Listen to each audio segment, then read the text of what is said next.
coming summer, the King of Sicilia means to pay Bohemia the visitation which he justly owes him. Wherein our entertainment shall shame us. Beseech you. Verily, I speak it in the freedom of my knowledge.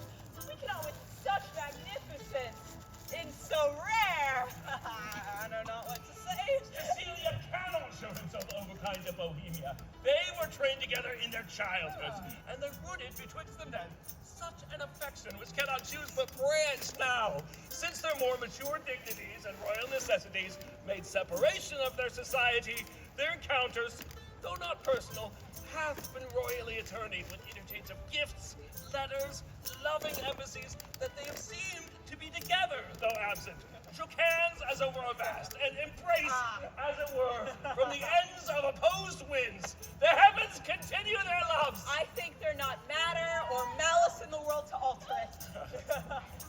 You have such great comfort in your young Prince Mamillion. It is a gentleman of the greatest promise that ever came into my notice. I very well agree with you in the hopes of him. It is a gallant child. 9 changes of the watery star have been the shepherd's note since we have left our throne without a burthen.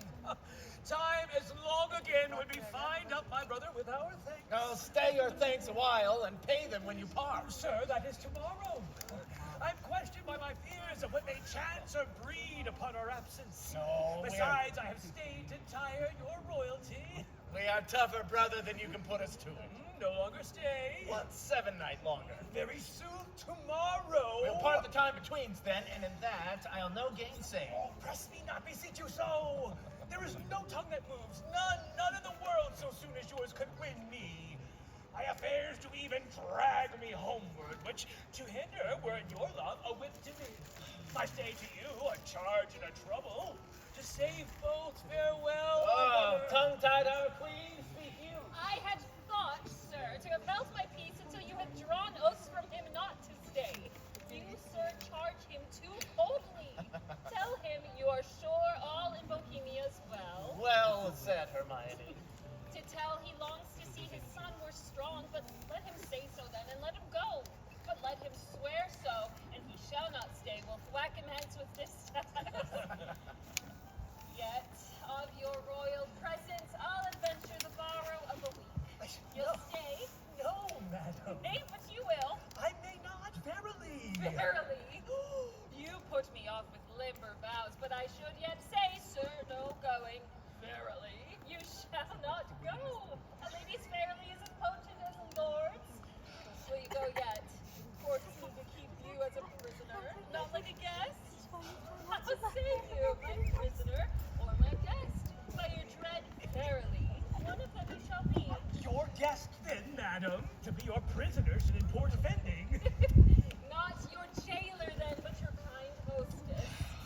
Come, I'll question you of my lord's tricks and yours when you were boys. You were pretty lordings then. Oh, we were, fair queen, 2 lads that thought there was no more behind but such a day tomorrow as today, and to be boy eternal. Was not my lord the barrier wag of the two? Oh, we were as twin lambs that did frisk in the sun and lead the one and the other. What we changed was innocence for innocence. We knew not the doctrine of ill-doing, nor dreamed that any did. Oh, by this we gather you have tripped since. Oh, my most sacred lady. Temptations have since then been born to. For in those unpledged days was my wife a girl, your precious self had not crossed the eyes of my young playfellow. Grace to boot, of this make no conclusion, lest you say your queen and I are devils. Yet, go on. Is he won yet? Well, he'll stay, my lord. My request he would not. Hermione, my dearest, thou never spokest to better purpose. Never. Never but once. What have I twice spoke well? What was before? I prithee tell me, crams with praise and makes us fat as tastings. Nay, let me have it, I long. Why, that was when 3 crabbed months had soured themselves to death, ere I could take thee by thy wide hand, and clap thyself my love. Then didst thou utter, I am yours forever. 'Tis grace indeed. For lo you now I have spoke to the purpose twice. The one forever earned a royal husband, and the other for some while a friend. Too hot. Too hot. To mingle friendship far is mingling bloods. I have tremor cordis on me. My heart dances, but not for joy. Not joy. This entertainment may a free face put on, derive a liberty from hardiness, from bounty, fertile bosom, and, well, become the agent may I grant. But to be paddling palms and pinching fingers as now they are, and making practiced smiles as in a looking glass. Oh, this is entertainment my bosom likes not. Nor my brows. Amelius! Art thou my boy? Hi, my good lord. Yes, why, that's my boy clerk. Why, smudge thy nose? Say, it is a copy out of mine. Come, Captain, you must be neat. Not neat, but cleanly, Captain. Yet the steer, the heifer, and the calf are all called neat. Still virginaling upon his palms. And now you want a calf? Art thou my calf? Yes, if you will, my lord. They say we are almost as like eggs. Women say so, and that will say anything. Yet were it true to say this boy were like me. Come, Sir Page, look at me with your welcome eye. Oh, sweet villain, most dearest light caller. Can thy dam, may it be affection?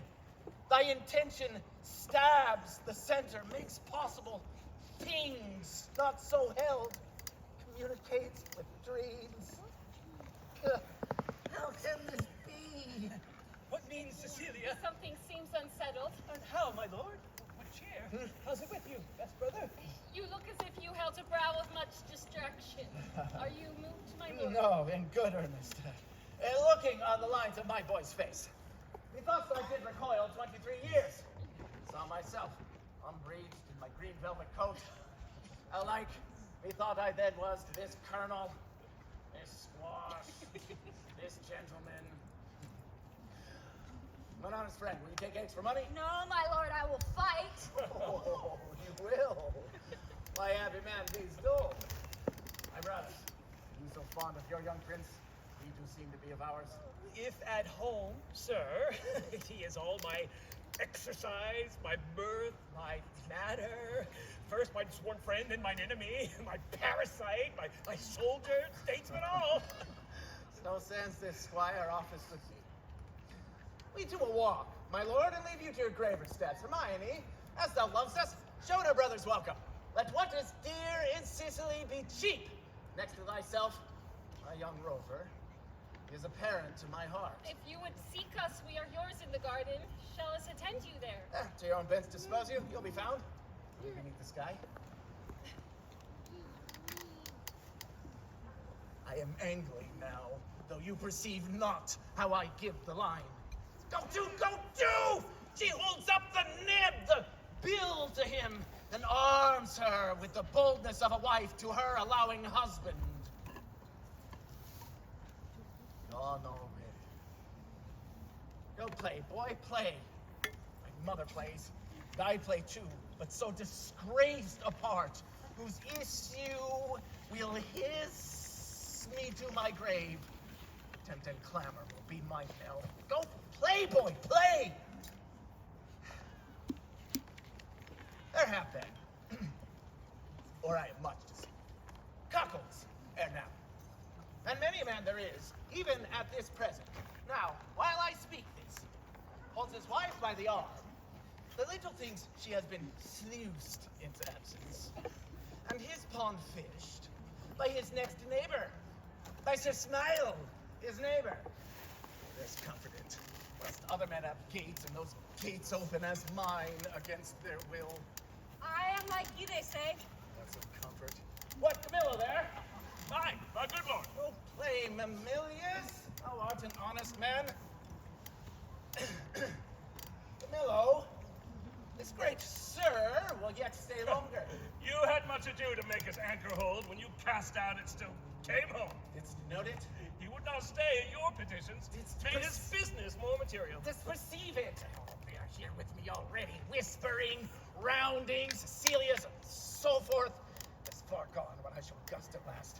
How came Camillo that he did stay? And the good queen's entreaty. At the Queen's be it. Would, should be pertinent, but so it is not. Was this taken by any understanding pate but thine? My lord, I think most understand Bohemia stays here longer. Huh? Stays here longer. Aye, but why? To satisfy your highness and the entreaties of our most gracious mistress. Satisfy the entreaties of your mistress. Satisfy. But let that suffice. I have trusted thee, Camillo, with all the nearest things to my heart, as well my chamber counsels.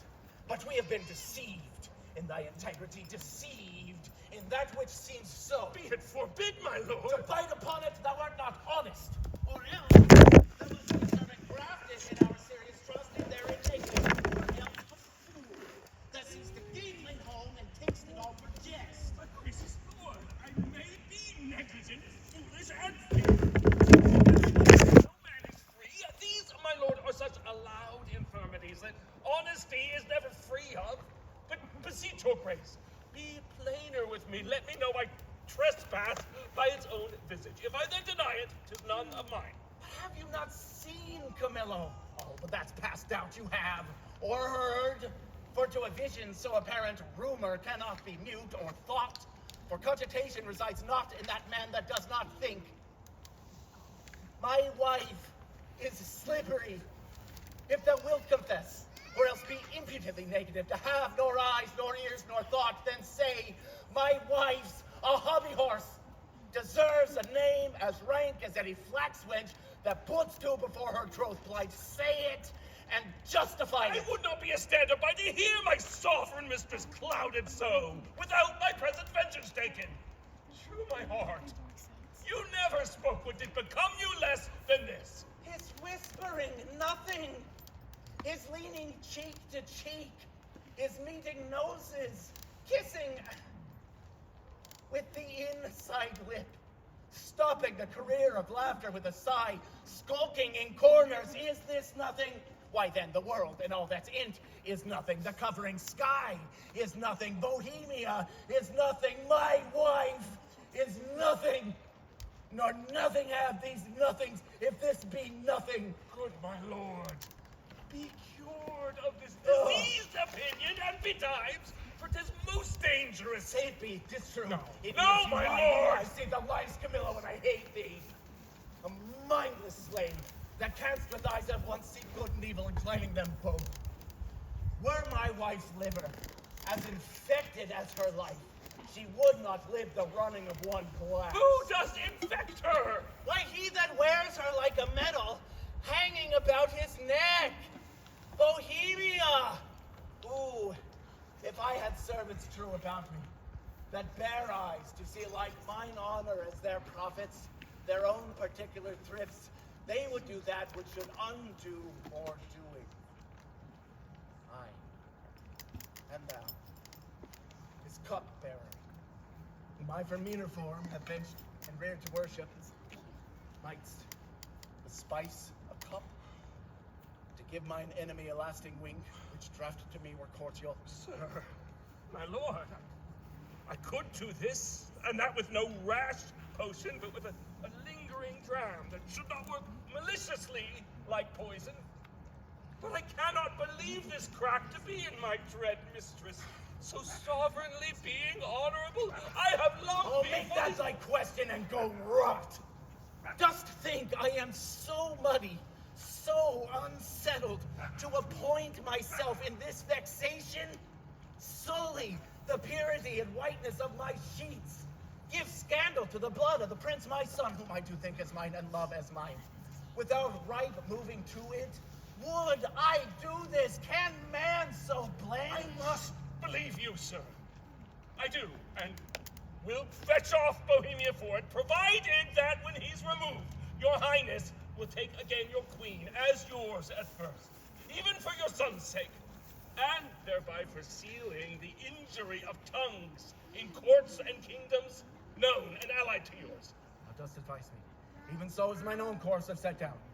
I'll give no blemish to her honor, none. My lord, Go then, and with a countenance as clear as friendship wears at feasts, keep with Bohemia and with your queen. I am his cupbearer. If from me he have wholesome beverage, account me not your servant. This is all. Do this, and thou hast one half of my heart. Do it not, and thou splitst thine own. I'll do it, my lord. I will seem friendly, as thou hast advised me. Oh, miserable lady! But for me, what case stand I in? I must be the poisoner of good Polixenes, and my ground to do it is the obedience to a master, one who, in rebellion with himself, will have all that are his, so too. To do this deed, promotion follows? If I could find example of thousands that had struck anointed kings and flourished after, I'd not do it. Since no brass, nor stone, nor parchment bears not one, let villainy itself forswear it. I must forsake the court. To do it or no is certain to me a breakneck. Happy star, reign now! Here comes Bohemia. This is strange. Methinks my favor here begins to warp, not speak. Good day, Camillo. Hail, most royal sir. What's the news in the court? None rare, my lord. The king hath on him such a countenance as he had lost a province and a region loved as he loved himself. Even now I met him with customary compliment when he, wafting his eyes to the contrary and falling a lip of much contempt, speeds from me. So leaves me to consider what is breeding that changeth thus his manners. I dare not know, my lord. How? Dare not? Do not? Do you know and dare not? Be intelligent to me. Good Camillo, your changed complexions are to me a mirror which shall be mine changed too. For I must be party in this alteration, finding myself thus altered with it. There is a sickness which puts some of us in distemper, but I cannot name the disease, and it is caught of you that yet are well. How? Caught of me? Make me not sighted like the basilisk. I have looked upon thousands who have sped the better by my regard, but killed not so. Camillo, as thou art certainly a gentleman, I beseech you, if you know aught which should behove my knowledge thereof to be informed, imprison it not in ignorant concealment. I may not answer. A sickness caught of me, and yet I will. I must be answered. Dost thou hear, Camillo? I conjure thee by all the parts of man that honor does acknowledge, that thou declare what incidency thou dost guess of harm is creeping towards me. Sir, I will tell you. Since I am charged in honor, and by him that I think honorable, therefore mark my counsel, which must be even as swiftly followed as I mean to utter it, or both yourself and me cry lost, and so good night. On, good Camillo. I am appointed him to murder you. By whom, Camillo? By the king. For what? He thinks, nay, with all confidence, he swears, as he had seen it, or been an instrument to vice you to it, that you have touched his queen forbiddenly. Oh, that my best blood turned to an infected jelly, and my name be yoked with his that did betray the best. How should this grow? I know not, but I am sure 'tis safer to avoid what's grown than question how 'tis born. If therefore you dare trust my honesty, it lies enclosed in this trunk which you shall bear along and pawn away tonight. Your followers I will whisper to the business, and will, by twos and threes, at several posterns, clear them of the city. For myself, I'll put my fortunes to your service, which are here by this discovery lost. Be not uncertain.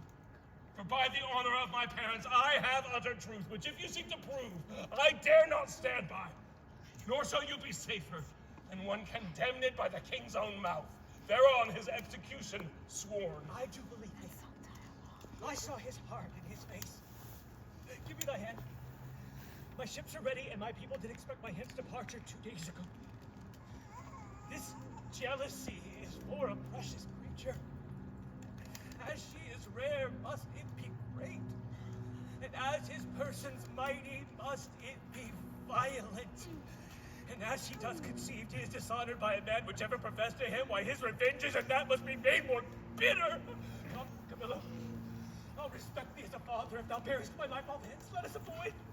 It is in mine authority to command the keys of all the posterns, please your highness, to take the urgent hour. Come, sir, away.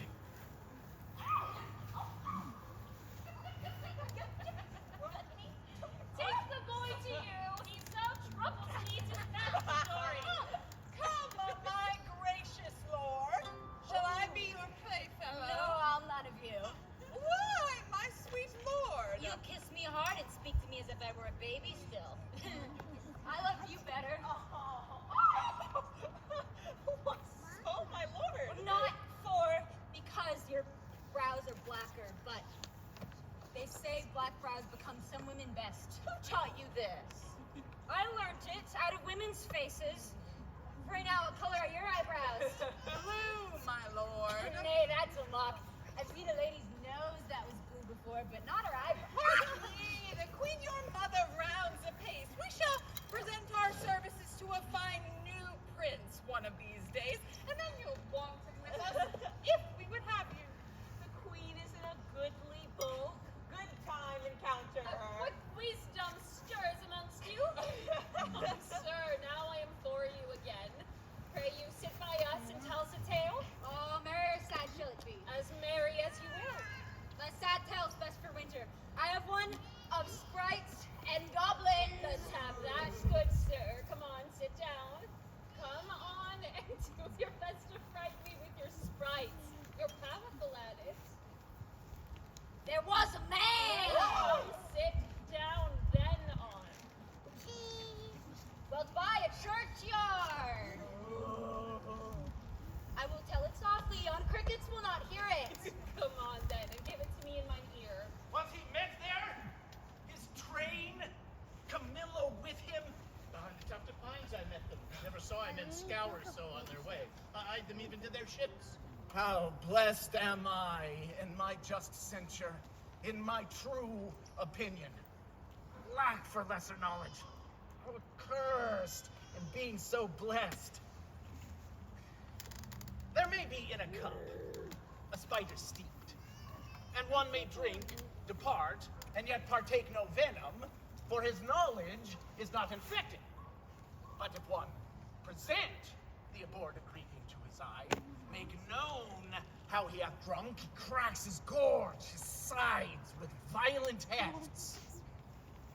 I have drunk and seen the spider. Camillo was his helpiness, his pander. There is a plot against my life, my crown. All's true that is mistrusted. How came the postern so easily opened? By his great authority, which oft has prevailed, knows no worse than yours. I know too well. You beat him, boy. Ow! I'm glad you did not nurse him. Though he bears some signs of me, yet you have too much blood in him. What is this, sport? Spare the boy hence. It shall not come about her away with him. And let her sport herself with that she's big with. For 'tis Polixenes hath made thee swell thus. I say he had not. And I'll be sworn you would believe my saying, however you lay to the nay word. Look you, my lords, mark her well. Be you but about to say she's a goodly lady, and the justice of your hearts will thereto add 'tis pity she's not honest, honorable. But be it known, from him that has most cause to grieve, it should be she's an adulteress. No, a villain say so. The most replenished villain in the world. He were as much more villain. You, my lord, do but mistakes. You have mistook my lady Polixenes for Leontes. Oh, thou thing! I have said she's an adulteress. I have said with whom? More, she's a traitor, and Camillo a federary with her, and one that knows what she should shame to know herself. No, by my life, privy to none of this. How will this grieve you when you shall come to clearer knowledge that you thus have published me? Gentle, my lord, you scarce can write me truly. And to say you did mistake. No. Away with her to prison! And you shall speak for her as a far off guilty, but he that speaks. There's some ill plan, it rains. I must be patient till the heavens look with an aspect more favorable. Good my lords, I am not prone to weeping as our sex commonly are, the want of which vain dew perchance shall draw your pities. But I have that honorable grief lodged here, which burns worse than tears drown. Beseech you all, my lords, with thoughts so qualified as your charities shall best instruct you, measure me. And so the king's will be performed. Shall I be heard? Who is thy bows with me? Beseech your highness that my women may be with me, for you see my plight requires it. Do not weep, good fools. There is no cause. When you shall know your mistress has deserved prison, then abound in tears as I come out. This action I now go on is for my better grace. Adieu, my lord. I never wish to see you sorry. Now I trust I shall. My women, come, you have leave. Go do our bidding. Hence!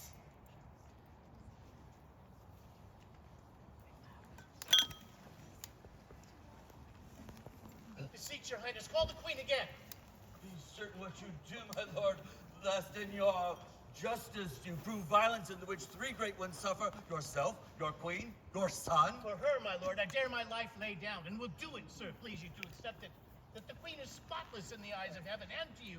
I mean, in this which you accuse her. If she prove otherwise, I'll keep my stable where I lodge my wife. For every inch of women in the world, every gram of women's flesh is false if she be. Hold your pieces. It is for you we speak, not for ourselves.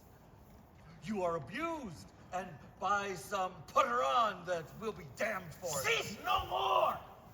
You smell this business with a sense as cold as is a dead man's nose, but I do see it and feel it. If it be so, we need no grave to bury honesty. There's not a grain of it the face to sweeten of the whole ducky earth. Lack I credit. I would you did lack rather than I, my lord, upon this Oh, ground. what need we commune with you in this? But rather follow our forceful instigations. Our prerogatives call not for your counsels, which if you cannot or will not relish a truth like us, inform yourselves. We need no more of your advice. We only wish, my lord, that you had in your secret judgment tried it without more overture. How can that be? Either thou art most ignorant by age, or thou art born a fool. Camillo's flight, added to their familiarity, doth push from this proceeding. Yet for greater confirmation, for an act of this importance 'twere most piteous to be wild, I have dispatched in post to sacred Delphos, to Apollo's temple, Cleomenes and Dion, who from the oracle will bring all. Have I done well? Well done, my lord. Though I need no more satisfaction than what I know, yet shall the oracle give rest to the minds of others. Come and follow us. We are to speak in public, for this business will raise us all. To laughter, as I take it, if the good truth were known. The keeper of the prison? Oh, now, good sir, you know me, do you not? For a worthy lady, and one whom much I honor. Pray, then, conduct me to the queen. I may not, madam. To the contrary, I have express commandment. Use a due to lock up honesty and honor from the access of gentle visitors? Is it lawful, pray you, to see her women, any of them? Amelia. So please you, madam, I shall bring Emilia forth. Pray you. So. And, madam, I must be present at your conference. Prithee. Such ado will make no stain a stain as passes all coloring.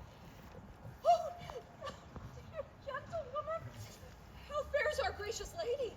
As well as one so great and so forlorn may hold together on her frights and griefs, which never tender lady hath borne greater. She is something before her time delivered. A boy, a daughter, and a goodly babe, lusty and like to live. The queen receives much comfort in it, says, my poor prisoner, I am innocent as you. I dare be sworn. These dangerous, unsafe wounds of the king, push through them. He must be told on it. shall be. The office becomes a woman best. I'll take it upon me. Pray you, Amelia, commend my best obedience to the queen. If she dares trust me with her little babe, I'll take it and show it to the king. We do not know how he may soften at the sight of the child. The silence often of pure innocence persuades when speaking fails. Most worthy madam, there is no lady living so meet for this great errand. I'll presently acquaint the queen of your most noble offer. Tell her, Amelia, I'll use that tongue I have. If wit flow from it, as boldness from my bosom, let it not be doubted, I shall do good. Now be you blessed for it. I'll to the queen. Please you come something nearer. Madam, if it please the queen to send the babe, I know not what I shall incur to pass it, having no warrant. You need not fear it, sir. This child was prisoner to the womb, and is by law and process of great nature thence freed and enfranchised, not a party to the anger of the king, nor guilty of, if any be, the trespass of the queen. I do believe it. Not fear. Upon my honor, I will stand betwixt you and danger. Nor night, nor day, no rest. It is weakness to bear the matter thus, mere weakness. If the cause were not in being, part of the cause, she the indulgence, say that you were gone, given to the fire, moiety of my rest might come to me again. Who's that? My lord, How does the boy? he took good sleep tonight. Just hopes his sickness is discharged. Oh, to see his nobleness. Conceiving the dishonor of his mother, he straight declined, drooped, took it deeply, fastened and fixed the shame onto himself, threw off his spirit, his appetite, his sleep, and downright languished. Leave me, Sully. Go. See how he fares. Fine. No thought of him. Camillo and Polixenes do laugh at me. Make their pastimes at my sorrow. But I should not laugh if I could reach them, nor shall she within my power. You must not enter. Nay, good my lords, be second to me. Fear you his tyrannous passion more than the queen's life? Gracious, innocent soul, more free than he is jealous. That's enough. Madame hath not slept tonight. Commanded none should come at him. Not so hot. I come to bring him sleep. 'Tis such as you that creep about like shadows, and you sigh at each his needless heavings. Such as you nourish the cause of his awaking. I do come with words as medicinal as true, honest as either, to purge him of that humor that presses him from sleep. What noise there? Ho! Away with that audacious lady, Antigonus! I charged thee that she should not come about me. I knew she would. I told her so, good lord, on your displeasure's peril, and on mine she should not visit you. What, canst not rule her? From all dishonesty he can, but in this, unless he take the course that you have done, commit me for committing honor, he shall not rule me. Now you, when she will take the rein, I let her run, and she'll not stumble. Good my liege, I come from your good queen. Oh, good queen. Good queen, my lord, good queen. I say good queen, and would by combat make her good. So were I a man, the worst about you, Force her hence! let him that makes but trifles of his eyes first hand me. On my own accord I'll up. But first I'll do my errand. The good queen, for she is good, hath brought you forth a daughter. Here 'tis.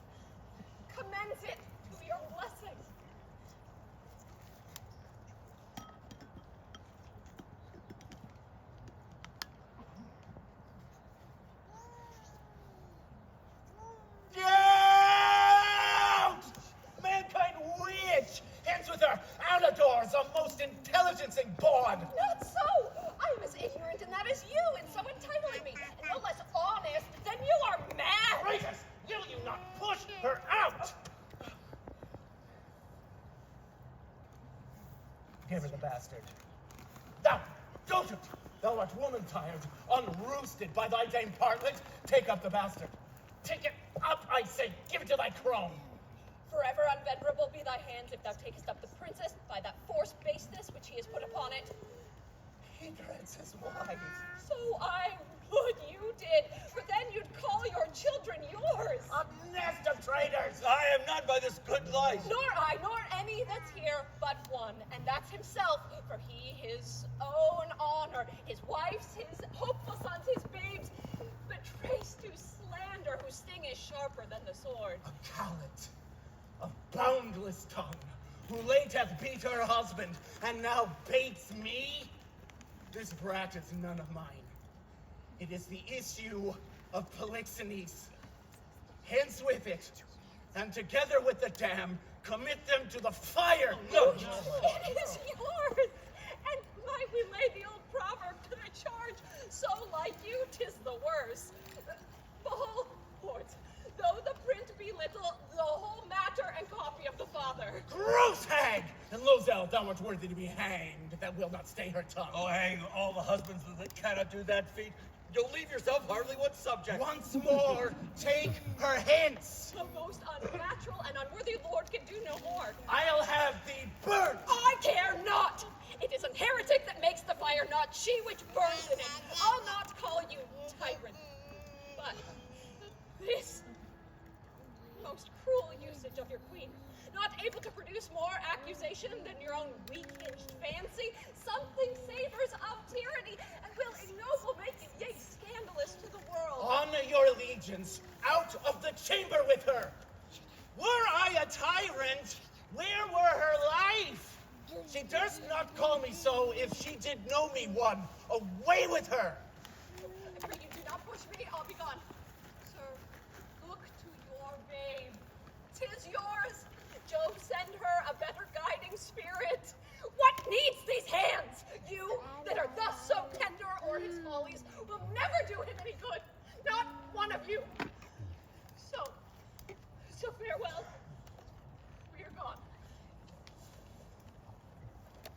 Thou, traitor, hast set thy wife to this? My child? Away with it! Even thou, that has a heart so tender o'er it, take it hence, and see it instantly consumed with fire. Even thou, what thou. If thou refuse, and will encounter with my wrath, say so. The bastard brains, with these my proper hands, shall I dash out. Go, take it to the fire, for thou setst thy wife to this. I did not. These good lords can clear me. We can, my royal liege. He is not guilty of her. Oh, you liars all! Beseech your highness, give us better credit. We have always truly served you, and beseech you so to esteem of us. And on our knees we beg, as recompense for our dear services past and to come, that you do change this purpose, which being so horrible, so bloody, must lead on to some foul issue. We all kneel. I am a feather for each wind that blows. Shall I live on to see this bastard kneel and call me father? Better burn it now than curse it then. Oh, be it, let it live. It shall not neither. You, sir, come you hither. You that have been so tenderly officious with Lady Marjorie, your midwife there, to save this bastard's life, for 'tis a bastard so short as this beard's gray. What would you adventure to save this brat's life? Anything, my lord, that my ability may undergo and nobleness impose, anything possible. It shall be possible. Swear by this sword that thou wilt perform my bidding. Oh, my. Mark and perform it, seest thou.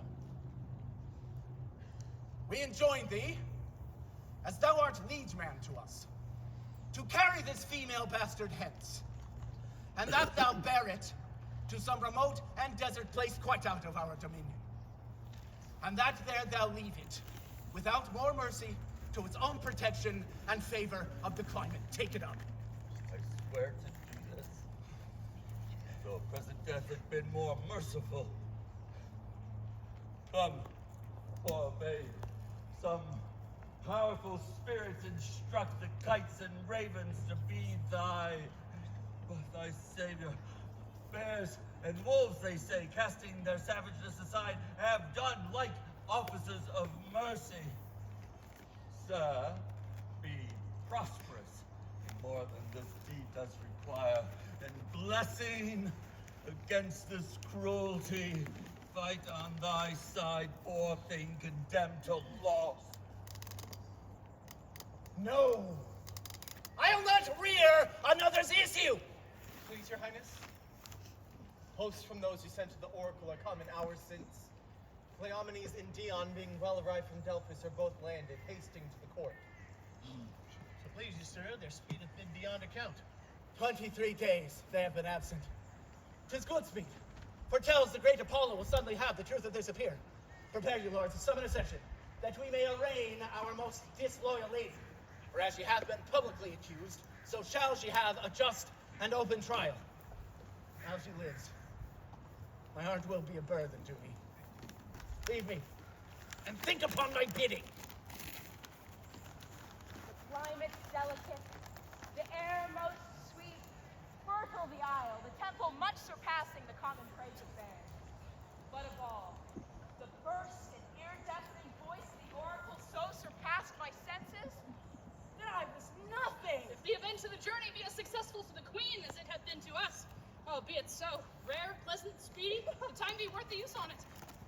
Great Apollo, turn all to the best. And thus, by Apollo's great divine sealed up, may the contents discover something rare. Even then we'll rush to knowledge.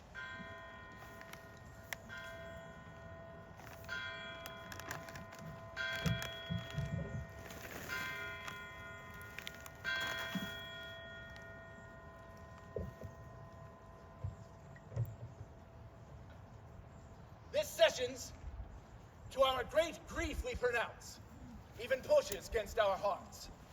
The party tried, the daughter of a king, our wife, and one of us too much beloved. Let us be cleared of being tyrannous, since we so openly proceed in justice, which shall have its due course, even to the guilt or the purgation. Reduce the prisoner. It is His Highness's pleasure that the Queen appear in person here in court. Silence. Read the indictment. Hermione, queen to the worthy Leontes, king of Sicilia, thou art here accused and arraigned of high treason, in committing adultery with Polixenes, king of Bohemia, and conspiring with Camillo to take away the life of our sovereign lord the king, thy royal husband. The pretense whereof, being by circumstances partly laid open, thou, Hermione, contrary to the faith and allegiance of a true subject, didst counsel and aid them for their better safety to fly away by night. Since what I am to say must be but that which contradicts my accusation, and a testimony on my part, no other but what comes from myself, it shall scarce boot me to say not guilty. Mine integrity, being counted falsehood, shall, as I express it, be so received. But thus, if powers divine behold our human actions as they do, I doubt not then that innocence shall make false accusation blush and tyranny tremble at patience. You, my lord, best know, who least was seen to do so. My past life hath been as continent, as chaste, as true, as I am now unhappy. I appeal to your own conscience, sir, before Polixenes came to your court, how I was in your grace, how merited to be so. Since he came, with what encounter so uncurrent, I have strained to appear thus. If one jot beyond the bound of honor, or in act or will that way inclining, hardened be the hearts of all that hear me, and my nearest of kin cry fie upon my grave. I ne'er heard yet that any of these bolder vices wanted less impudence to gainsay what they did than to perform it first. That's true enough. though 'tis a saying, sir, not due to me. You will not own it? More than mistress of which comes to me, in name of fault I must not at all acknowledge. For Polixenes, with whom I am accused, I do confess I loved him as in honor he required, with such a kind of love as yourself commanded. Now for conspiracy, I know not how it tastes, though it be dished for me to try how. All I know of it is that Camillo was an honest man, and why he left your court, the gods themselves, wotting no more than I, are ignorant. You knew of his departure, as you know what you have undertaken to do in his absence. Sir, you speak a language that I understand not. My life stands in the level of your dreams, which I'll lay down. Your actions are my dreams. You had a bastard by Polixenes, and I but dreamed it. Oh, thy brat hath been cast out. Like to itself, no father owned it, which is indeed more criminal in thee than it. Thou shalt feel our justice, in whose easiest passage look for no less than death. Sir, spare your threats! The butt which you would frighten me with, I sink! To me, life can be no commodity. The crown and comfort of my life, your favor, I do give lost, for I do feel it gone, but know not how it went.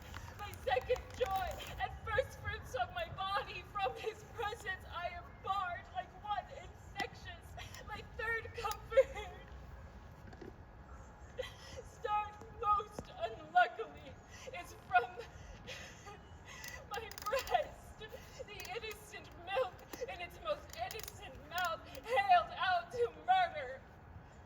Myself on every post proclaimed a strumpet, with immodest hatred, the child but privilege denied, which longs to women of all fashion. Lastly, hurried here to this place in the open air before I have got strength of living. Now, my liege, tell me what blessings I have here alive, that I should fear to die.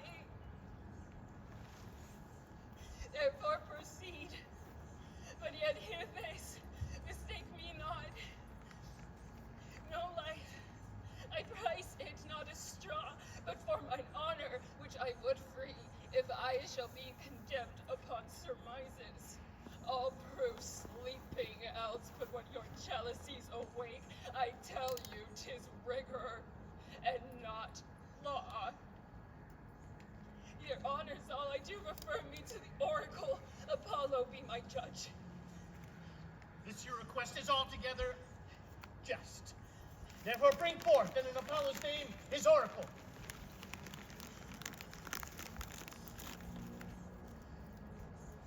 You here shall swear upon this sword of justice, that you, Cleomenes and Dion, have been both at Delphos, and that you have brought forth the sealed up oracle, and that you have not dared to break the holy seal. All this we swear. Break up the seals and read.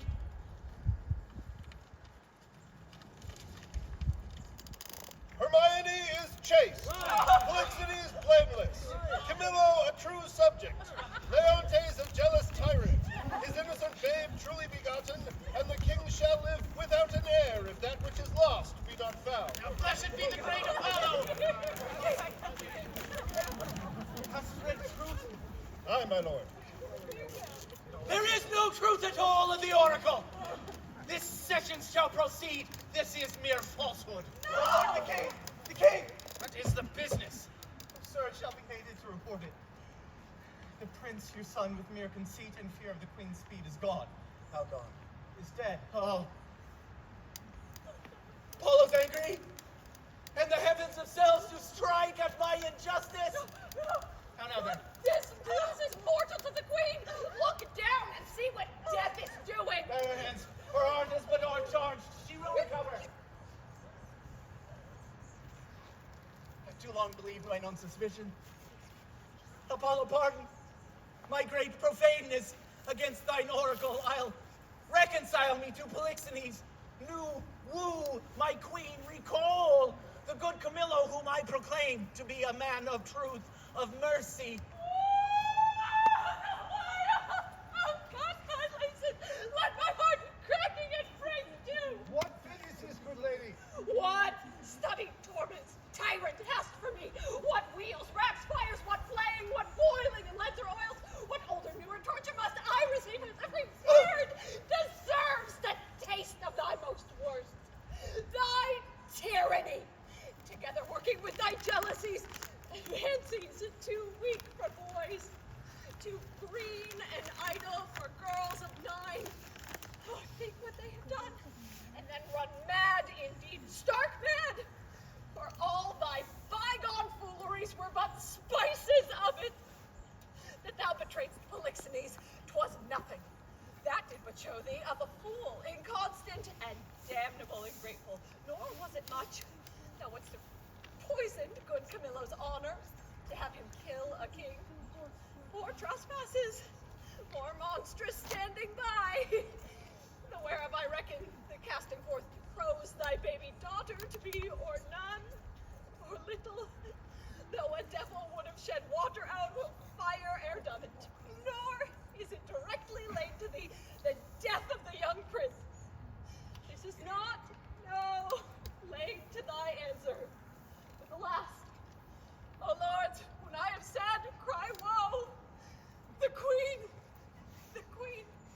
the sweetest, dearest creature's dead. No, And vengeance for it not dropped down yet. the higher powers forbid. I say she's dead. I'll swear it, if word nor oath prevail not. Go and see. If thou canst bring colored tincture to her lip or eye, heat outwardly or breath within, I'll serve you as I would do the gods. But oh, thou tyrant, do not repent these things, for they are heavier than thy woes can stir. Therefore betake thee to nothing but despair.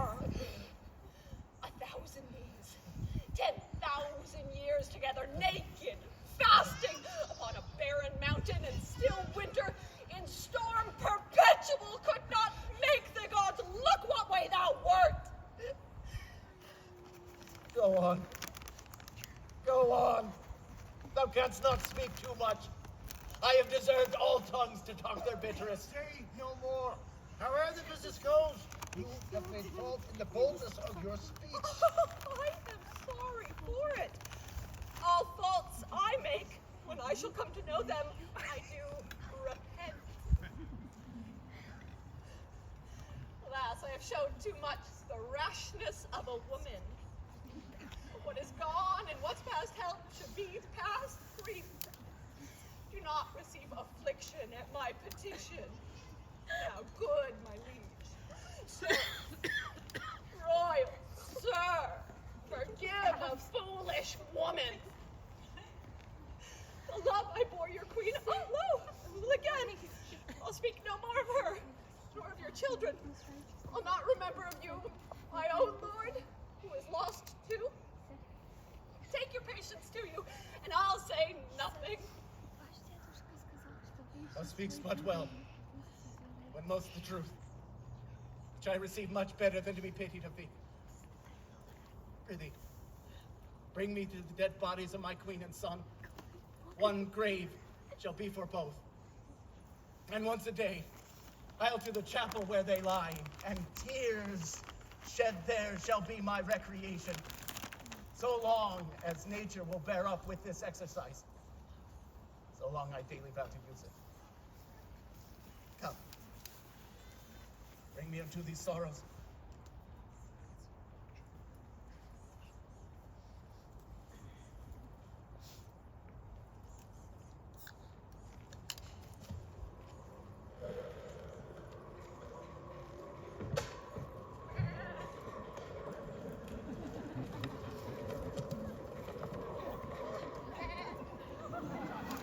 Thou art perfect then. Our ship hath touched upon the deserts of Bohemia. Aye, my lord.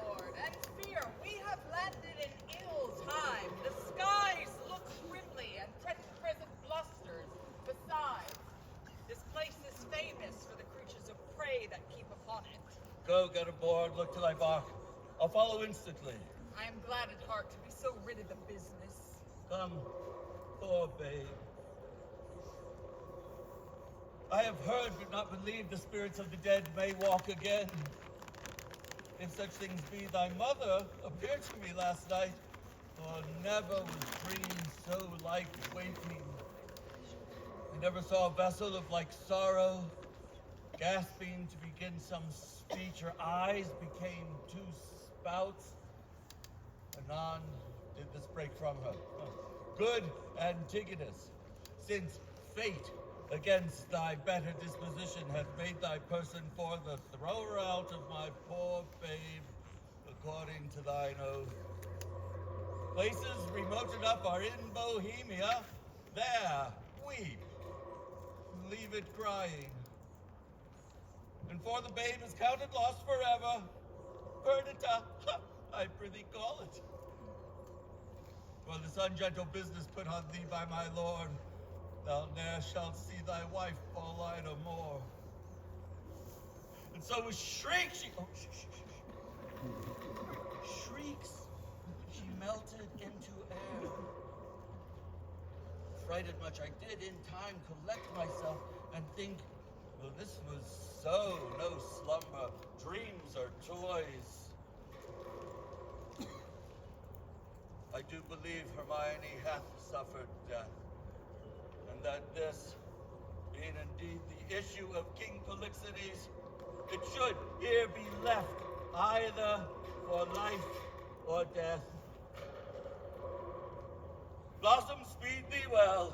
There lie, there, thy character, there, these.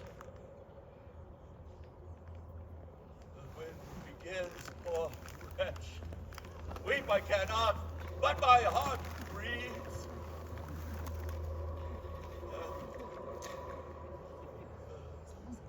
Farewell. The day frowns more and more. Thou'd like to have a lullaby too rough. In a savage clamor. I got a boy!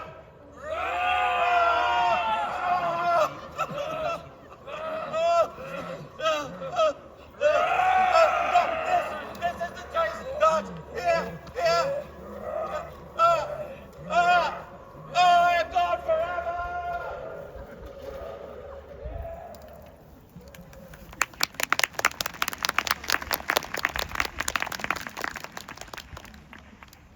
I would there were no age between 16 and 3 and 20, or that youth would sleep out the rest. For there is nothing in the between but getting wenches with child, wronging the ancient tree, stealing, fighting. Hark you now, would any but these boiled brains of 19 and 2 and 20 hunt this weather? They've scared away 2 of my best sheep, which I fear the wolf will sooner find than the master. If anywhere I have them, 'tis by the seaside, browsing of ivy. Good luck, and it be thy will, what have we? Oh, mercy on's a barn. A very pretty barn. A boy or a child, I wonder. A pretty one. A very pretty one. Sure. Some scape. Though I am not bookish, yet I can read waiting gentlewoman in the scape. This has been some stair work, some trunk work, some behind the door work. They were warmer that got this, and the poor thing is lying here. Yes. I'll take it up for pity. Oh, Terry, till my son come. He elude but even now. Whoa, whoa, whoa! What is thou, man? Oh, I have seen 2 such sights, by sea and by land. Why, boy, how is it? Oh, I would that you did see how it chafes, how it rages, how it takes up the shore. Oh, but that's not the point. Oh, the most piteous cries of those poor souls. Sometimes to see them, and then not to see them, and then for the land service to see how the bear tore out his shoulder bone, how the man cried and told me his name was Antigonus, a nobleman. Oh, and to make an end of the ship, how the sea flat-dragoned it. But first, how the gentleman roared, and how the sea mocked them, and then how the bear roared, and how the gentleman, roaring louder than the sea or the weather. Name of mercy, boy, when was this? Oh, now, I've been winks and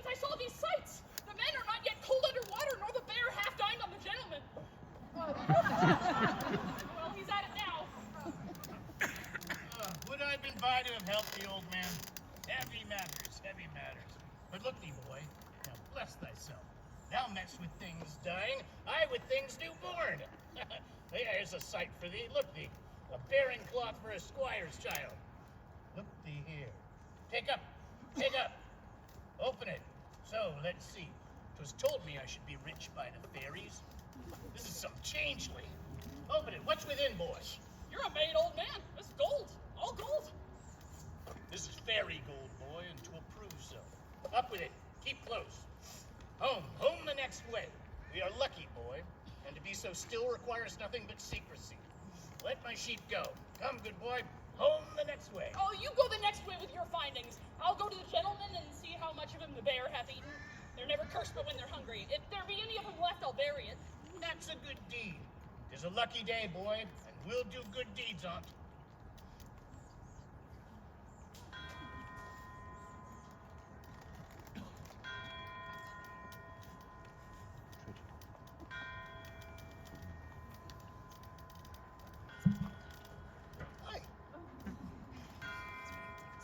I that please some, try all.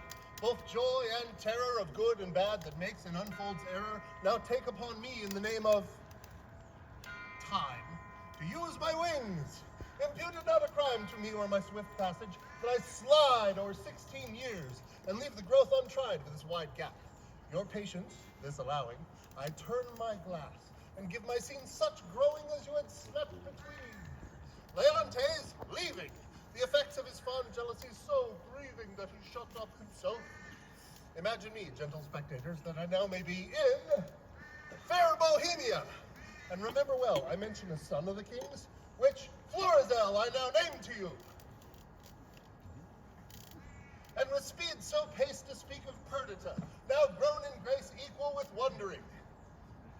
When of her ensues, I list, not prophesy, but let time's news be known when 'tis brought forth.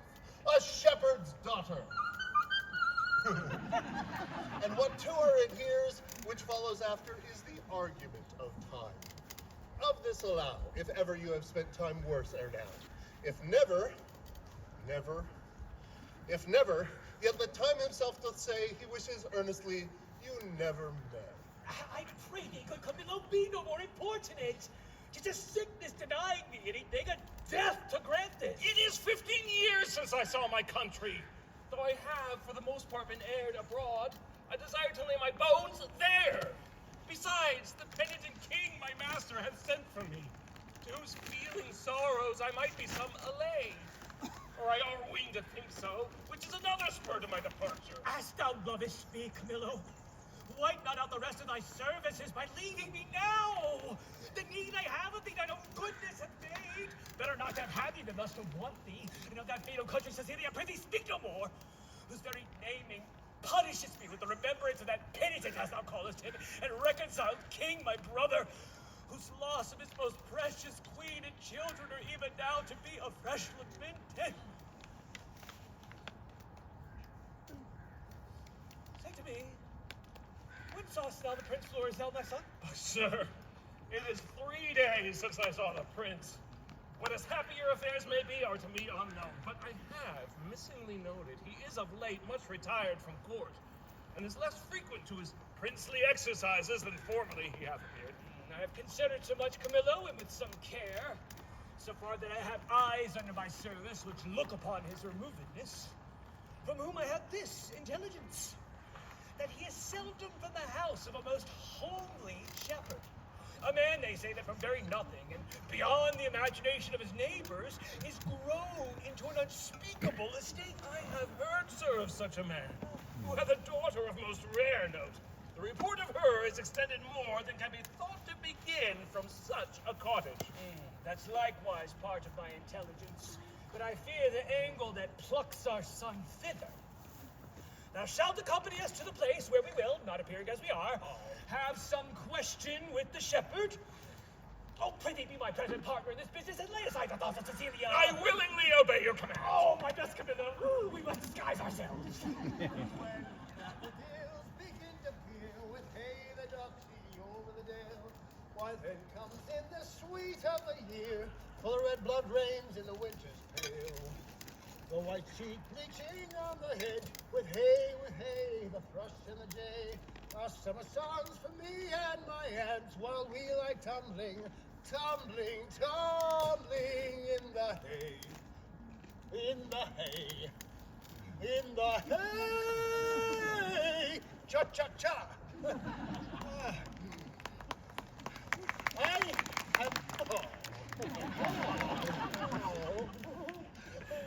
I have served Prince Florizel, and in my time wore 3 pile, but now I am out of service.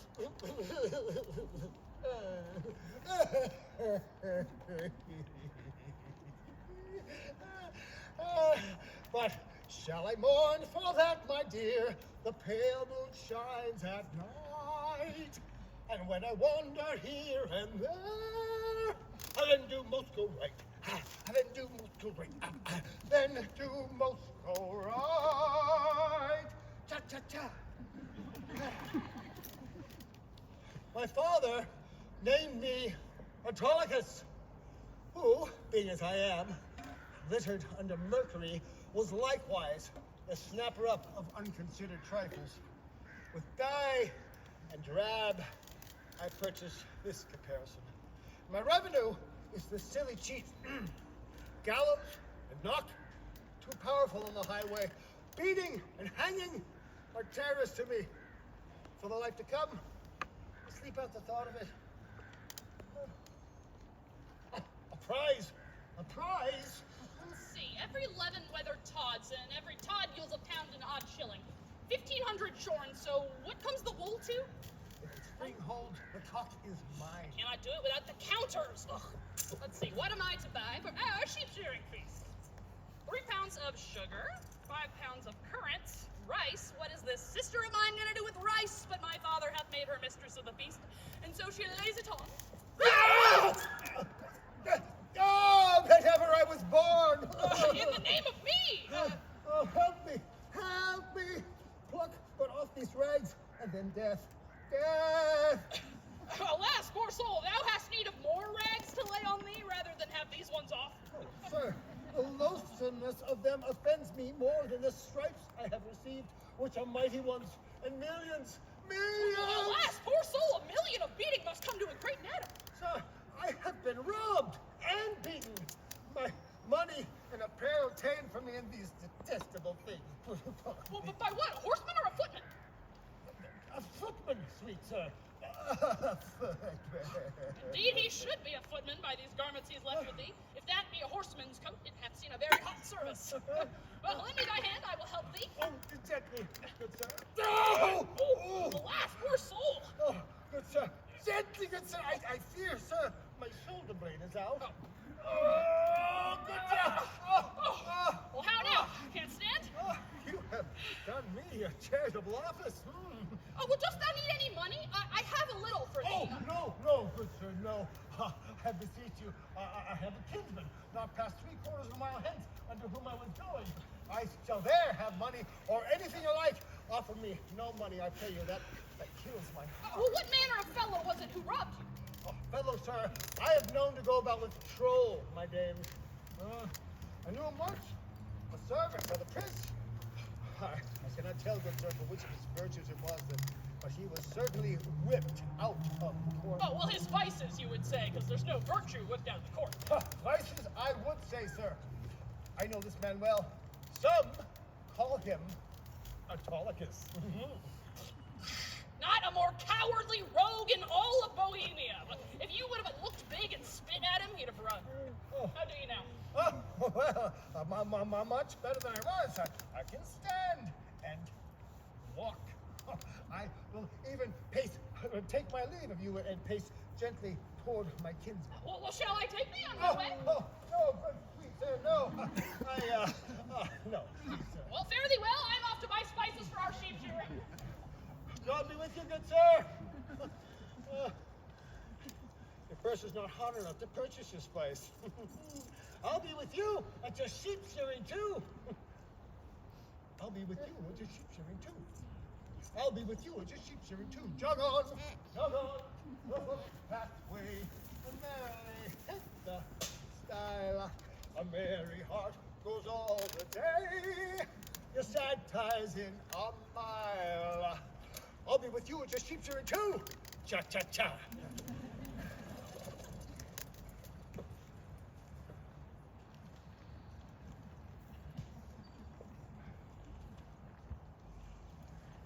Darklies!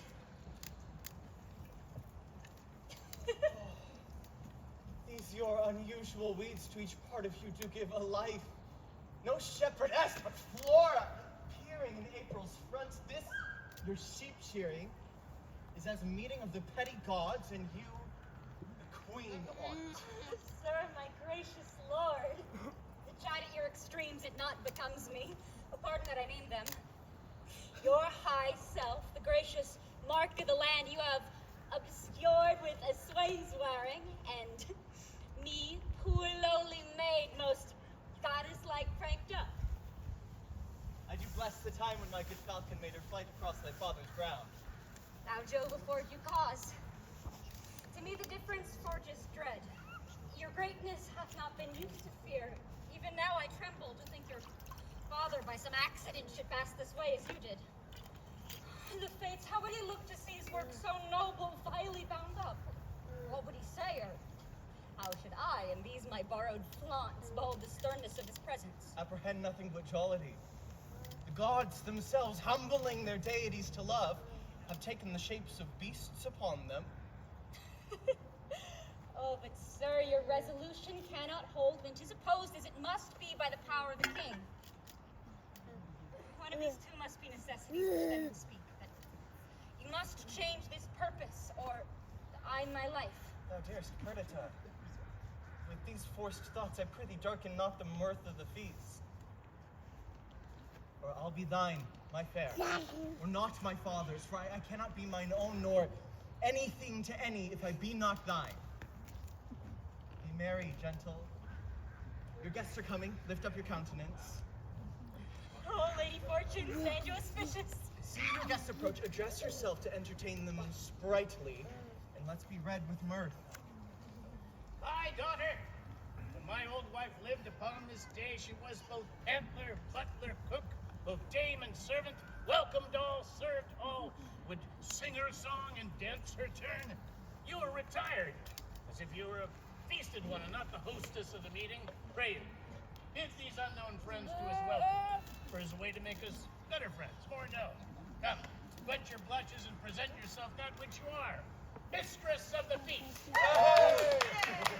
Come on and bid us welcome to your sheep shearing, as your good flock shall prosper. Sir, welcome.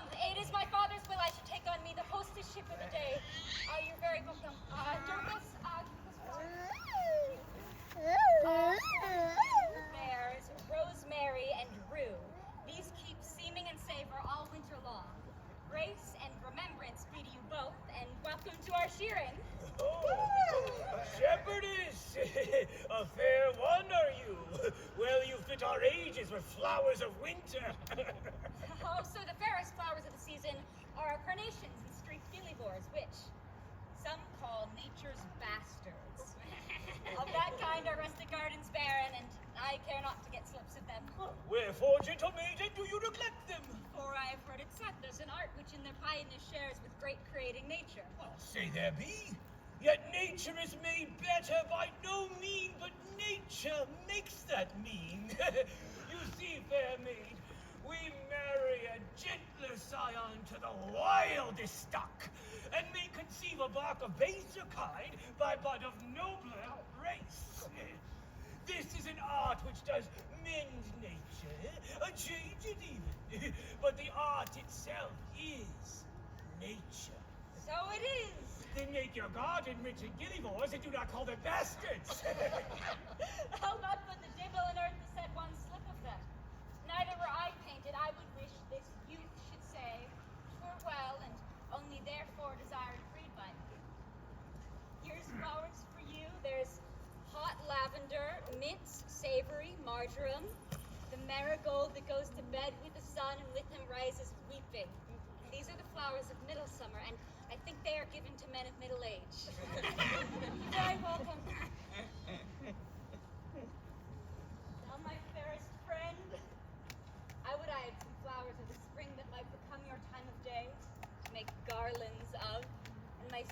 friend to strew him o'er and o'er. What, like a corpse? No. Like a bank for love to lie and play on, not like a corpse. Or if, not to be buried, but quicken in mine arm. What you do still betters what is done. When you speak, sweet, I'd have you speak ever. When you sing, I'd have you buy and sell so. So give alms. Pray so, and for the ordering your affairs, to sing then too. When you dance, I wish you a wave of the sea that you might ever do nothing but that. Move still so, and own no other function. Each you're doing so singular in each particular crowns what you are doing in the present deed, that all your acts are queens. Doricles, your praises are too large. Come, our dance, I pray. Your hand, my Perdita. So turtles pair that never mean to part. This is the prettiest snowboard lass that ever ran on the greensward. Nothing she does or seems but smacks of something greater than herself. Far too noble for this place. He tells her something that makes her blood look out. Come on, strike up! Mopsa shall be your mistress. Marry garlic to mend her kissing with. Now in good time. Oh, hey, we stand upon our manners! Hey, come on, strike up! 2, 3. Woo! Hey, oh, see, we need a more dancer, come on.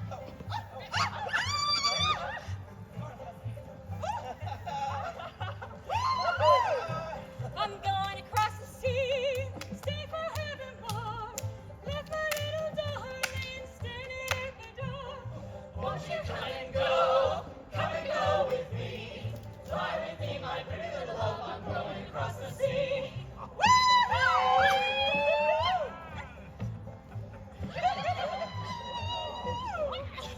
Oh, wind is howling low, wind is howling high. Fly with me, my pretty little love, until the day we die.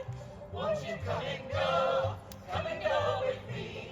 Fly with me, my pretty little love, I'm going across the sea.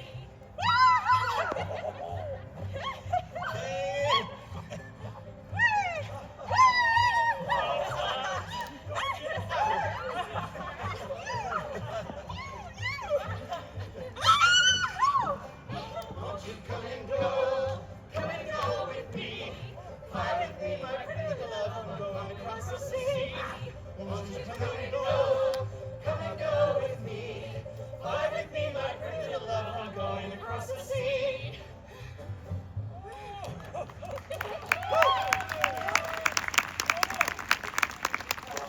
Pray, good shepherd, what fair swain is this which dances with your daughter? They call him Doricles, and boasts himself to have a worthy feeding, but I have it upon his own report.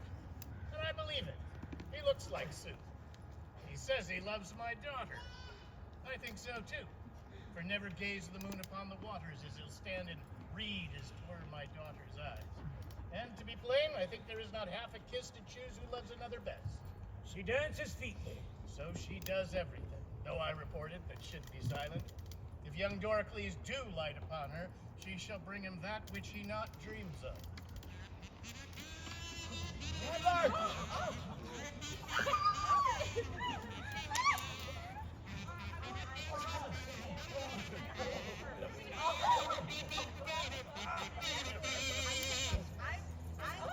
The lawn is white as driven snow, cypress black as air was crow, love as sweet as damask roses, mask for faces and for noses. Bugle bracelet, necklace, amber, perfume for ladies' chamber, golden cloth and stomach hers, for my lads to give their dears. Pins and poking sticks of steel, pins and poking sticks of steel, pins and poking sticks of steel. One thing lasts from head to heel. Come by me, come by, my lads, or else you'll laugh and cry. Come by me, come by, come by, come by, come by, come by, come by, come by. Cha cha cha.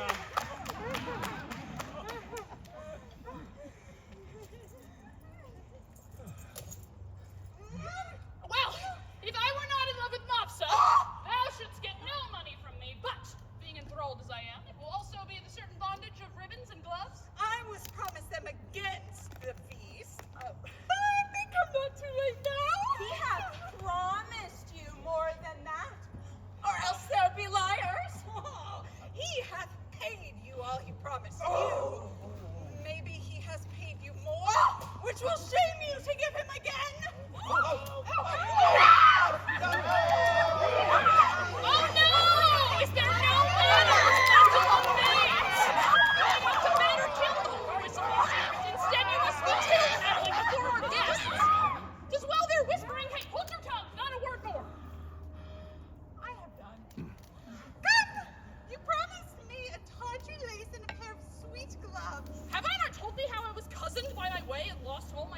And indeed, sir, there are cousins abroad, therefore it behooves men to be wary. Well, fear not thou, man, thou wilt lose nothing here. Oh, I hope so, sir, for I have about me many parcels of charm. I have here, Battle. Oh, pray now buy some. I love a ballad and print to life, for then we are sure they are true. Here's a ballad to a very doleful tune about how a usurer's wife was brought to bed of 20 money bags and a burthen, and how she longed to eat adders' heads and toads. Carbonado. Is it true, think you? Very true. And but a month old. Bless me for marrying a usurer. Oh, here's the midwife's name to it. One Mistress Tail Porter. Pray you now buy it. Come lay it by. We'll first see more ballads. We'll buy the other things about. Oh, well, here's another ballad of a fish that appeared upon the coast.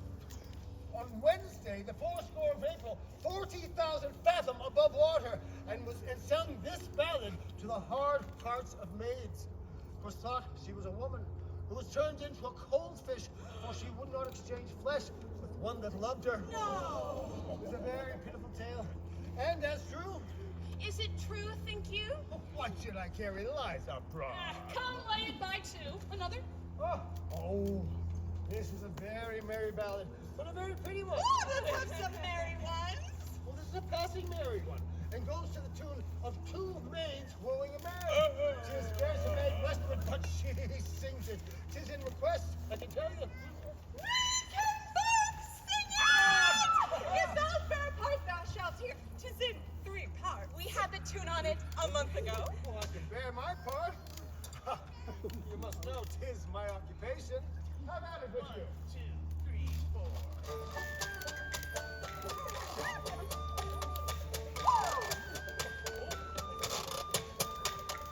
Get your head, for I must go.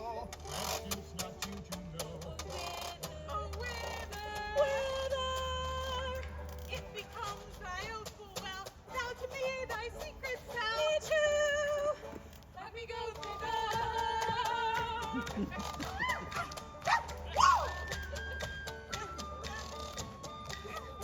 Where thou goes to the green door mill, to either thou dost still. Why neither? Neither. Thou hast sworn my love to be.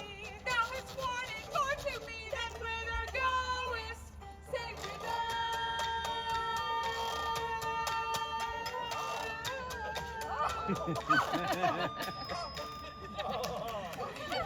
We shall have the rest of the song out anon by ourselves. My father and the gentlemen are in sad talk. It will not bother them. Maids, I will buy for you both. Peddler will have the first choice. Follow thy pack after me, girls. And you shall pay well for them. Will you buy any tape or lace for your cape, my dainty duck, or dear any silk, any thread, any toys for your head, from the newest and finest wearer? Come to the peddler, money's a meddler, it doth utter all men's wearer. Cha-cha-cha. Peddler! But, is it not too far gone? Tis time to part and be simple and tells much. How now, fair shepherd? Your heart is full of something that does take your mind from feasting. Sooth, when I was your age and handed love as you do, I was wont to load my she with necks. I would have ransacked the peddler's silken treasury and have poured into her estate.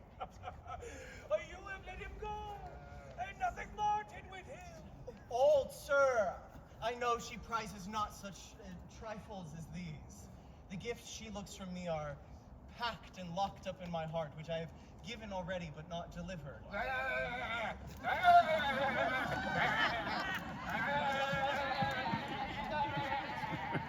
What follows this?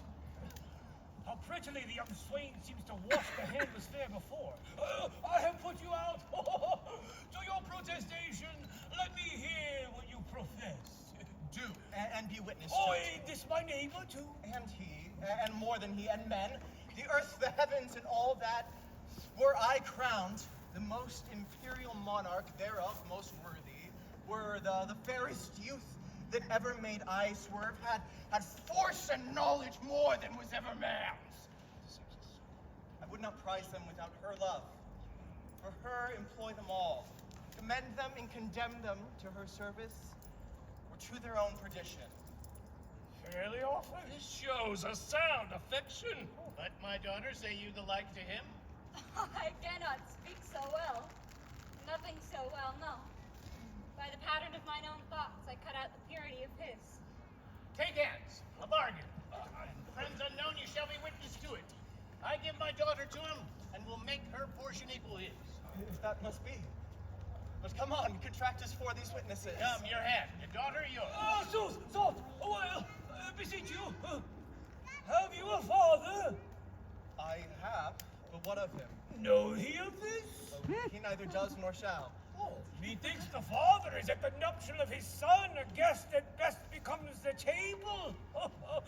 I pray you once more, is not your father grown incapable of unreasonable affairs? Is he not stupid with age? Can he speak here? No man from man dispute his own estate, lie he not bedridden, once again does nothing being childish? No, good sir. He has his health and ampler strength indeed than most have of his age. Well, you offer him, if this be so, a wrong, something unfilial. I yield all this. But for some other reason I not acquaint my father of this business. Let him know it. He shall not. Prithee, let him. No, he must not. Let him, my son. He shall not need to grieve at knowing of thy choice. Come, he must not. Mark our contract. Mark your divorce, young sir. Son, I dare not call. Thou art too base to be acknowledged. Thou a scepter's heir that thus affects a sheep hook? Oh, thou, old traitor. Sorry that by hanging thee I can but shorten thy life 1 week. Thou, fresh piece of excellent witchcraft, who have forced much of the royal fool thou copest with. Oh, my heart. I'll have thy beauty scratched with briars and made more homely than thy state. Oh, and for thee, fond boy, if ever I may know that thou dost but sigh, that thou no more shalt see this neck, as never I mean thou shalt, will have thee barred from succession. Not hold thee to our blood, no, not of our kin, far the Ducalion off. Mark thou my words. Follow us to the court. You, enchantment, worthy enough a herdsman. If henceforth thou ever these rural latches to his entrance open, or hoop his body more with thy embraces, I'll devise a death for thee as cruel as thou art tender to it. Even here undone.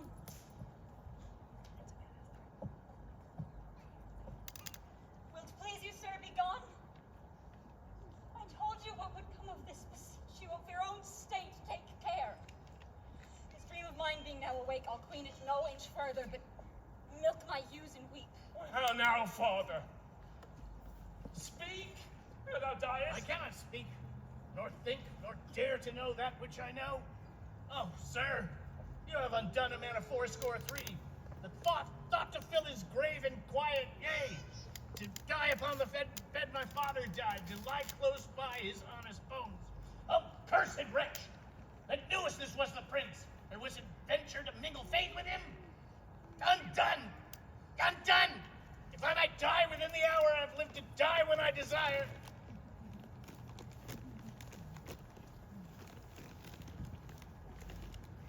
Why look you so upon me? I am but sorry, not afeard. Delayed, but nothing altered. What I was, I am. Gracious my lord, you know your father's temper. Until the fury of his highness will come not before him. I not purpose it. I think Camillo. Even he, my lord. How often have I told you 'twould be thus? How often said my dignity would last but till 'twere known? I cannot fail but by the violation of my faith. Lift up thy looks. In my succession, wipe me, father. I am heir to my affection. Be advised, this is desperate, sir. So call it. If it does fulfill my vow, I needs must think it honesty. Camillo, not for Bohemia will I break my oath to this, my fair beloved. Sir, as you have ever been my father's honored friend, when he shall miss me, as in faith I mean not to see him anymore, cast your good counsels upon his passions. This you may know, and so deliver, I am put to sea, with her whom here I cannot hold on shore. What course I mean to take shall nothing benefit your knowledge, nor concern me the reporting. Hark, Perdita. He's irremovable, resolved for flight. Now, were I happy if his going I could frame to serve my turn. Save him from danger, do him love and honor, purchase the sight again of dear Cecilia, and that unhappy king, my master, whom I so much thirst to see.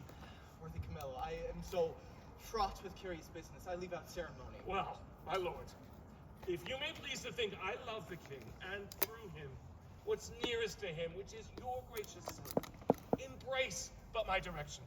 I'll point you where you shall have such receiving as shall become your highness, where you may enjoy your mistress, from the whom I see there's no disjunction to be made, but by, as heavens forfend your ruin, marry her, and with my best endeavors, in your absence, your discontented father, strive to qualify and bring him up to liking. How, Camilla, may this almost a miracle be done? Have you thought on a place where to you'll go? Not any yet. We profess ourselves to be the slaves of chance and flies of every wind that blows. Then listen to me. This follows, if you will not change your purpose but undergo this flight, make for Cecilia, and there present yourself and your fair princess, for so I see she must be, for Leontes. She shall be habited as it becomes the partner of your bed. Methinks I see Leontes opening his free arms and weeping his welcomes forth. Ask thee their son forgiveness, as 'twere in the father's person. Kisses the hands of your fresh princess, or divides him twixt his unkindness and his kindness. Good Camilla, what color for my visitation shall I hold up before him? Sent by the king your father to greet him and to give him comforts. I am bound to you. There is some sap in this. Oh, my pretty time. Oh, the thorns we stand upon. Camilla, preserver of my father, now of me, the medicine of our house. How shall we do? We are not furnished like Bohemia's son, nor shall appear in Sicilia. My lord, fear none of this. I think you know my fortunes to all I bear. If, for instance, sir, that you may know you shall not want one word. What a fool honesty is, and trust his sworn brother, a very simple gentleman. I have sold all my trumpery. Not a counterfeit stone, not a ribbon, glass, pomander, brooch, table book, ballad, knife, tape, glove, shoe tie, bracelet, horn ring to keep my pack from fasting. They throng who should buy first, as if my trinkets had been hollowed, and brought a benediction to the buyer, by which means I saw whose purse was best in picture, and what I saw to my good use, I remembered. Oh, my clown, who once but something to be a reasonable man, grew so in love with the wench's song that he would not stir his pitty toes till he had both tune and words, which so drew the herd to me it was senseless. No hearing, no feeling, but my sir's song, and admiring nothing of it. So that in this time of lethargy, I picked and cut most of the festival purses. And had not the old man come in with a hoop-up against his daughter and the king's son, and scared my trust from the chaff, I had not left a purse alive in the whole army. No, nay, by my letters, by this means being there, so soon as you arrive, shall clear that doubt. Okay, and those that you'll procure from King Leontes. To satisfy your father. Happy be you, all that you speak shows fair. Who have we here? We'll make an instrument of this. They have overheard me now by hanging. Now, good fellow. Why shakest thou so? Fear not, man. Here's no harm intended to thee. I am a poor fellow. Oh, why be so? Still, just nobody will steal that from thee. Yet, for the outside of thy poverty, we must make an exchange. Therefore, discase thee instantly. Thou must think there's a necessity in it, and change garments with this gentleman. Though the pennyworth on his side be the worst.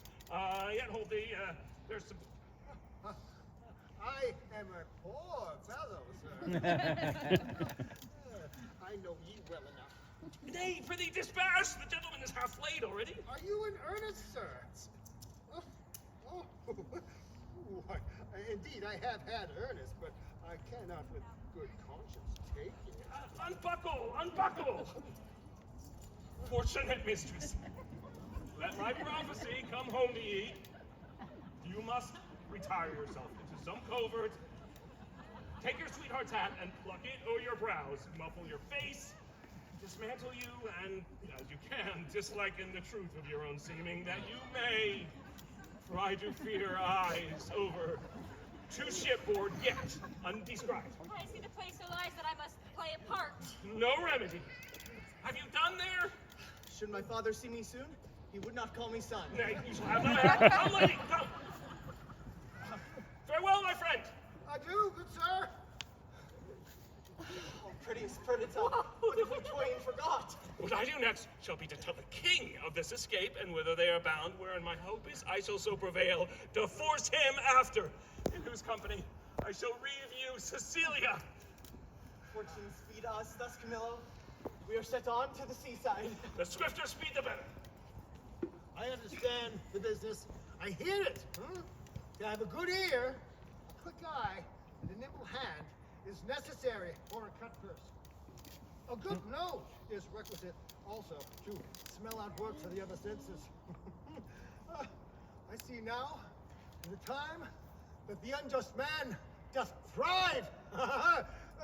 What an exchange has this been without boot? The boot is here with this exchange.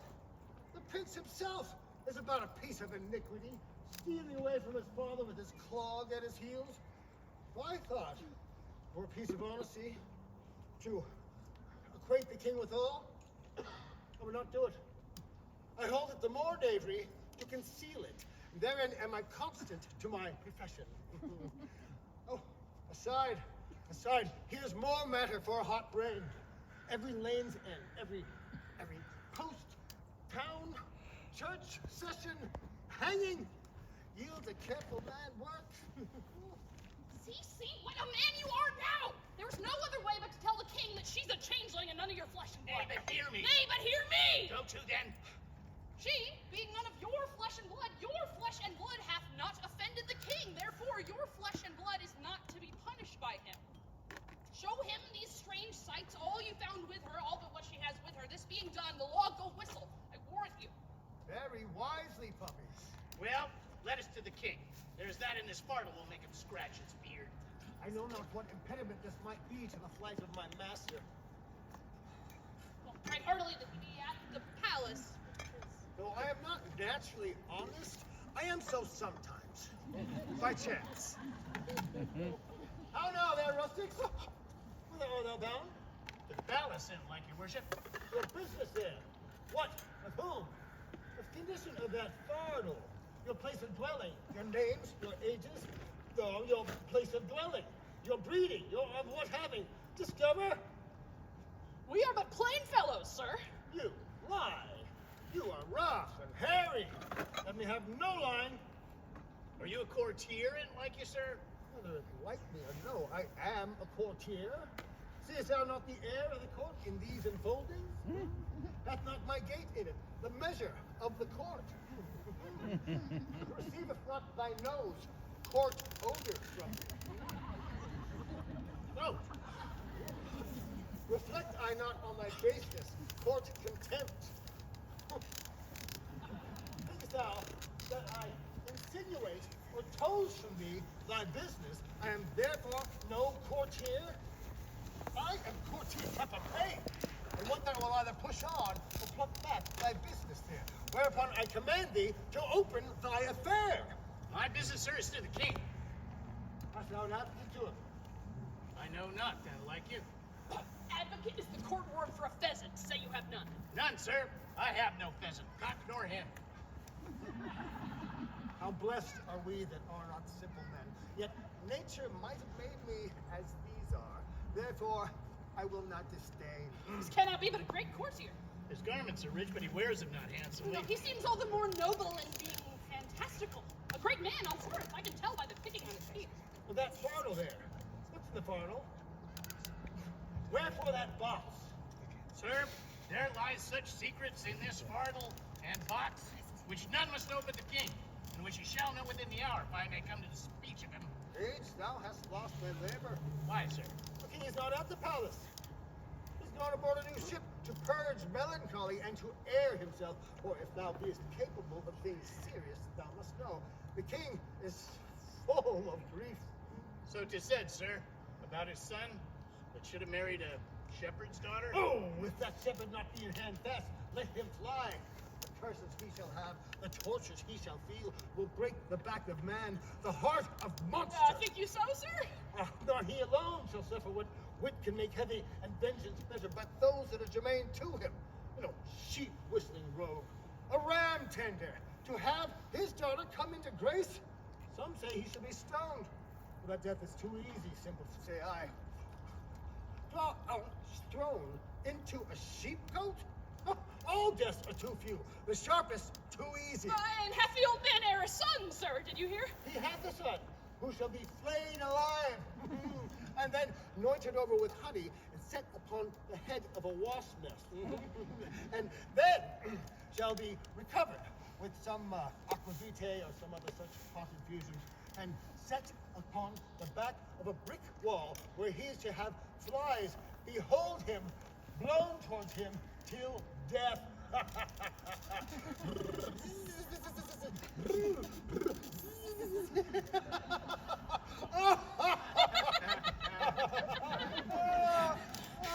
But what talk we of these traitorly rascals? Tell me, for you seem to be honest, plain men, your business to the king. Being something gently considered, I'll bring you to where he is aboard. Tender your persons to his presence. Whisper him in your behalf. He seems to be of great authorities. Close with him, give him the gold, remember, stoned and flayed alive. If it please you, sir, to undertake the business for us, here is that gold I have. I'll make it as much more and leave this young man in pawn till I bring it you. After I've done what I promised. Aye, sir. Well, give me the moiety. Are you a party in this business? In some small part, sir, though my case be a pitiful one, I hope to not be flayed out of it. That's for the shepherd's son. Hang him! He should be made an example. Good comforts. We must await the king to show him our strange sights. He must know 'tis none of your daughter nor my sister. We are gone else. Sir, I will remain, as he says, your pawn till it be brought you, and bring him as much as he has when the business is performed. I will trust you. Go on ahead towards the seaside. Go on the right hand. I will but look upon this hedge and follow. We are blessed in this man, I may say even blessed. Met us before, as he says. He was provided to do us good. I had a mind to be honest. I see fortune would not suffer me. She drops booties in my mouth. I'm now quoted with a double occasion. Gold, and the means to do the prince my master good, which who knows how that may fall back to my advancement. I will bring these two moles, these blind ones, aboard him. If he feels it fit to shore them again, and that their complaint to the king concerns him nothing, let him call me rogue for being so far officious, for I am proof of that title, and all else shame belongs to it. To him will I present them. There may be matter in it.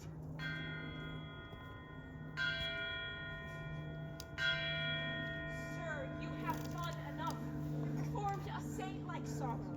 At the last, do as the heavens have done. Forget your evil, and with them forgive yourself. Whilst I remember her and her virtues, I cannot forget my blemishes in them, which was so much that airless it hath left my kingdom and destroyed the sweetest companion that e'er man bred his hopes out of. True, too true. If one by one you wedded all the world, or from the all that are took something good to make the perfect woman she you killed, would be unparalleled. I think so. Killed. She I killed. I did so. But thou strikes me sorely to say I did. It is as bitter upon my tongue as in my thought now. Good now. Say so but seldom. Not at all. Good lady, there are 1,000 things you might have said that would have done the time more benefit and graced your kindness better. You are one of those would have him wed again. If you would not, you pity not the state, nor the remembrance of his honorable name.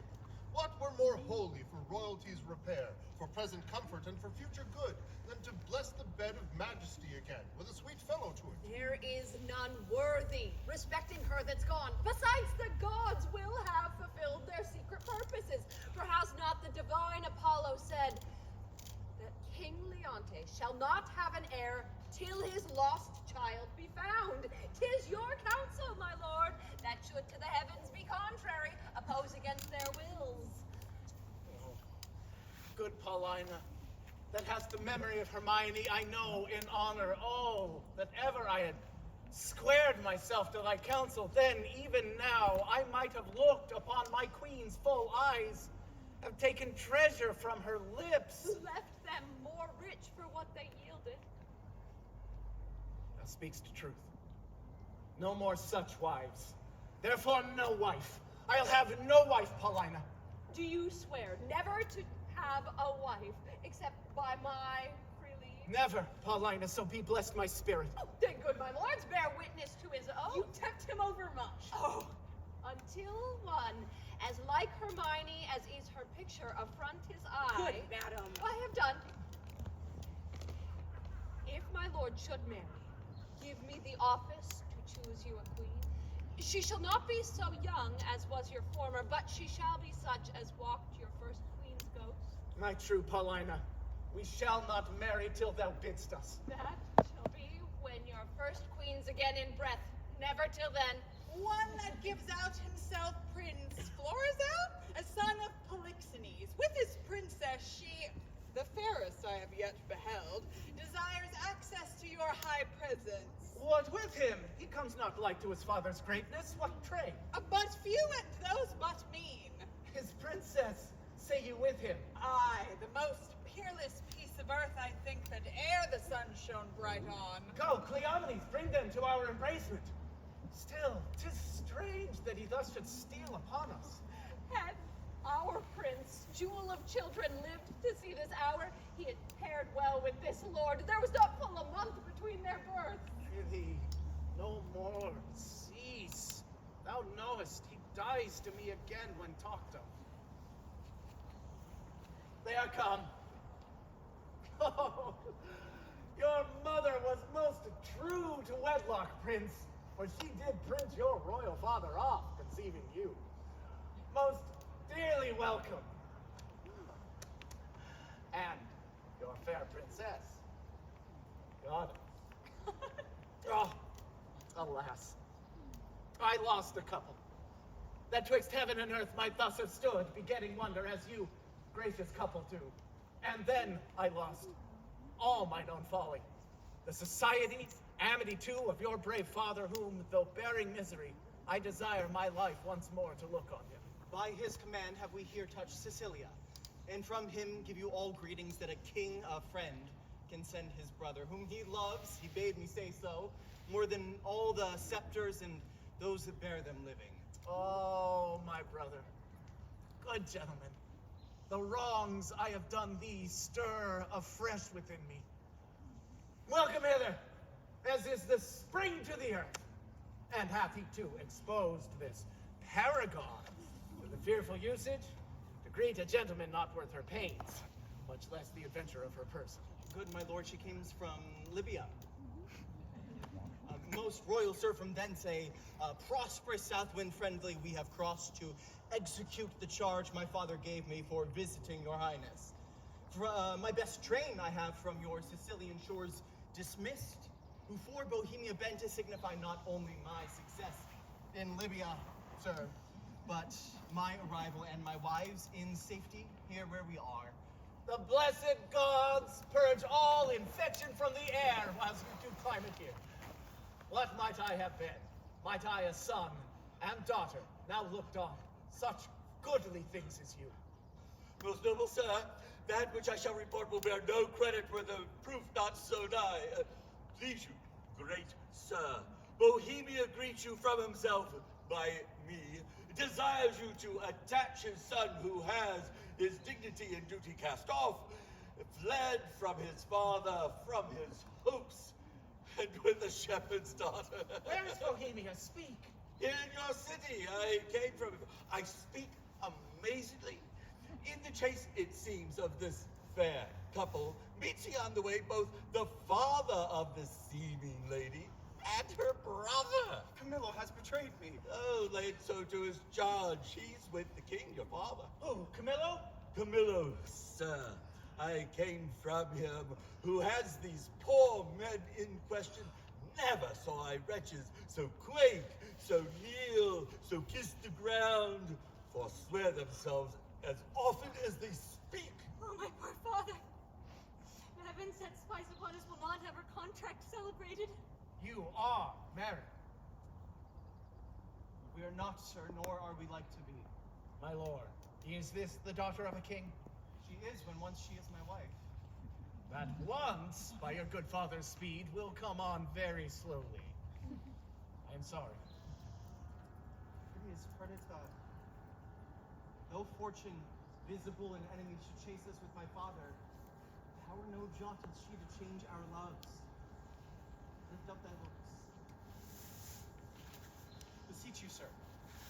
Remember, since you owe no more to time than I do now, with thought of such affection, stand forth mine advocate.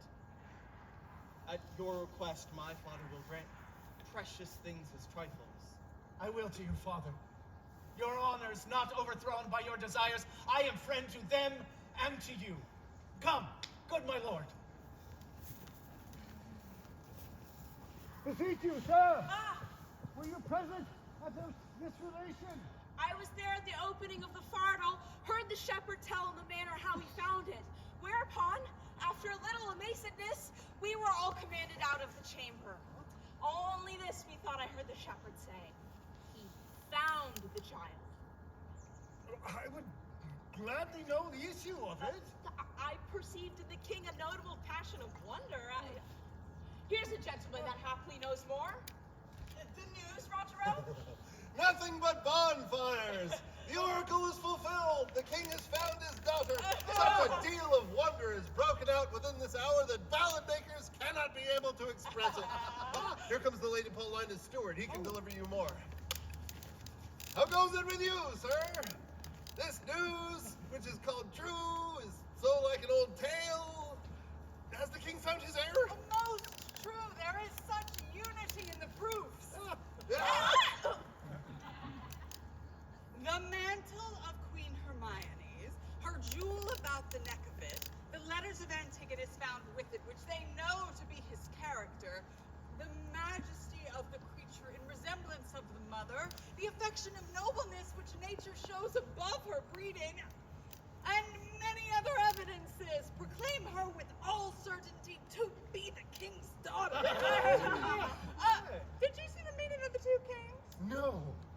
Then have you lost a sight which was to be seen, cannot be spoken of? Oh,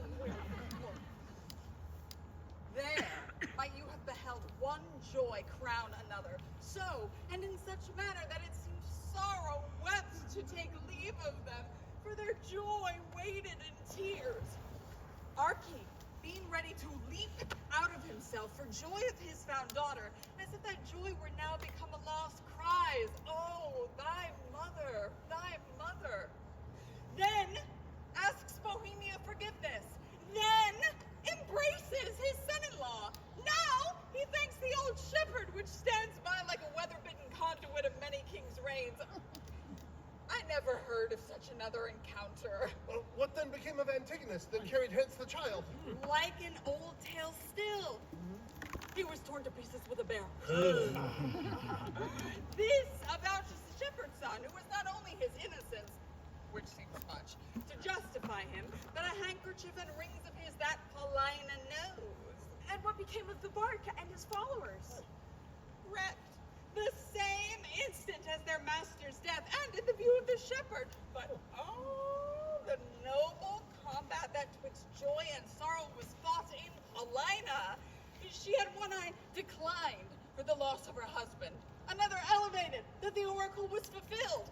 she lifted the princess from the earth and so locks her in embracing as if she would pin her to her heart that she might no more be in danger of losing. The dignity of this act was well worth the audience of kings and princes, for which it was acted. Are they to the court? No.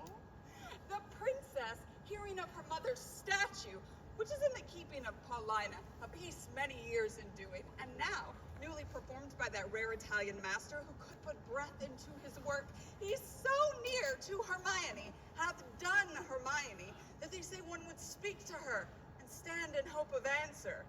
Thither with all greediness of affection are they gone, and there they intend to... I thought she had some great matter there at hand, for she hath privately twice or thrice daily since the death of Hermione visited that removed house. Shall we thither and with our company piece the rejoicing? Our absence makes us unthrifty in our knowledge. Let's along. Now, had I not the dash of my former life in me, would prefer me drop on my head. I brought the old man and his son aboard the prince. But that's all one to me. For had I been the finder out of this secret, it would not have relished among my other discredits. Oh, here come those that I've done good to against my will, and already blossoming in the flower of their fortune. Come, boy. I am past mo children, but thy sons and daughters will be all gentlemen born. Well, you are well met, sir. You denied to fight with me the other day because I was of no gentleman born. See you these robes? Say you see them not and think me still no gentleman born? You were best to say my robes were no gentleman born. Tell me the lie, do. Try, and whether I am not now a gentleman born. I know now, sir, you are a gentleman born. I and have been so any time these past 4 hours. So have I, boy. So you have, but I was a gentleman born before my father. For the king's son took me by the hand and called me brother. And then the kings took my father's hand and called him brother. And then the prince, my brother, and the princess, my sister, called my father father. And so we wept. Those were the first gentleman-like tears that we ever shed. We may live, son, to shed many more. Aye, else we're hard luck in being so preposterous a state as we are. I beseech you, sir, to pardon me, forgive me the fault I have committed against your worship, and give me your good report to the prince, my master. Prithee, son, do, for we must be gentle. Now we are gentle. Wilt thou amend thy life? And it like your worship. And take my hand, I will swear to the prince thou art as honest a true fellow as any in Bohemia. You may say it, but not swear it. What, not swear it? What? Now that we are gentlemen, let Boors and Franklin say it. I will swear it. I will prove so, sir, to my best ability. Hark, by any means, prove it, tall fellow. Oh, the kings and princes, our kindred, are going to see the queen's picture. Come, follow us. We'll be thy good masters. Cha-cha-cha.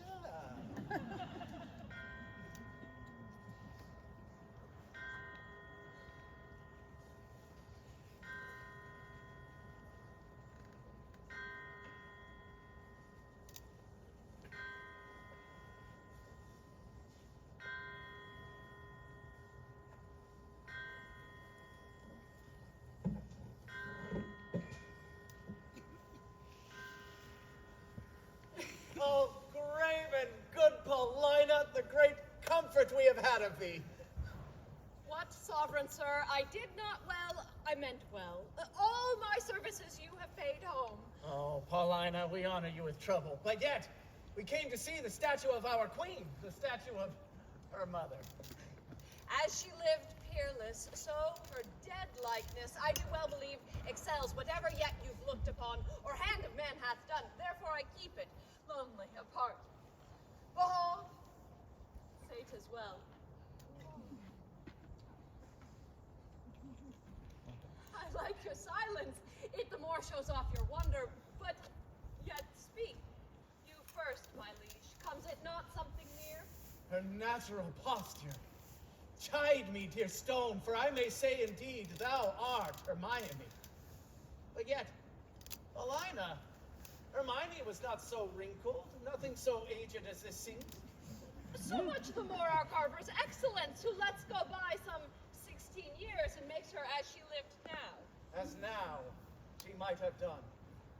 Oh, thus she stood, even with such life of majesty, warm life.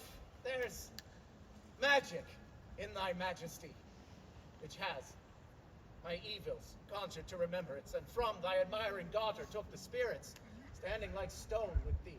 And give me leave, and do not say to superstition that I kneel and then implore a blessing. Lady, dear queen that ended when I but began, oh, give me that hand of yours to kiss. Oh, no, patience! The statue's but newly fixed. The color's not dry. My lord, your sorrow is too sore laid on, which 16 winters cannot blow away, so many summers dry. Dear my brother, let him that was the cause of this have so much power to take off grief from you as he would peace up into himself. Oh, indeed, my lord. If I had known the sight of my poor image would thus have wrought you, I'd not have showed it. No, do not draw the curtain. Oh, no longer shall you gaze upon it, lest your fancy may think anon it moves. Let be. Let be. What was he did make it? See, my lord, would you not deem it breathed, and that those veins did verily bear blood? Masterly done. The very life seems warm upon her lips. Fixture of her eye hath motion in't, as we are mocked with art. Oh, I'll draw the curtain. My lord's so far transfixed, he'll think anon it lives. My sweet Paulina, let it alone. I am sorry, sir. I have thus far stirred you, but I could afflict you further. Do, Paulina, for this affliction hath a taste as sweet as any cordial comfort. Still, methinks there's air comes from her. What fine chisel could ever yet cut breath? Let no man mock me, for I will kiss her. Oh, good, my lord, forbear. Shall I draw the curtain? No, not these 20 years. My lord, forbear. Either quit presently the chapel, or resolve you for more amazement, for I could make the statue move, indeed descend, and take you by the hand, but then you'll say, which I protest against, I am assisted by wicked powers. What you can make her do, I am content to look upon. What to speak, I am content to hear, for 'tis as easy to make her speak as move. It is required you do awake your faith. Then all stand still.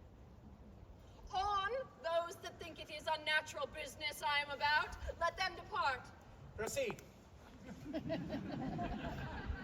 No foot shall stir.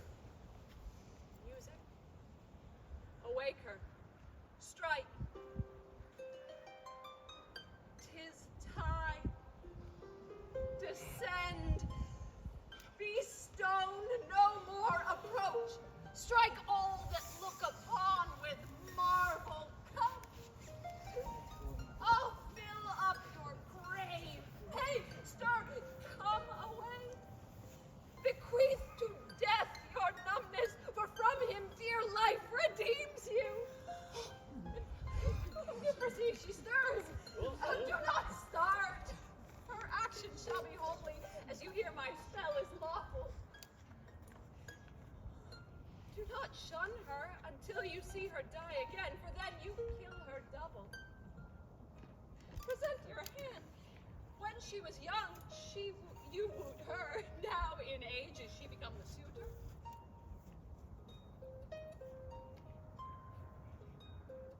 Oh, she's warm. If this be magic, let it be an art, lawful as eating.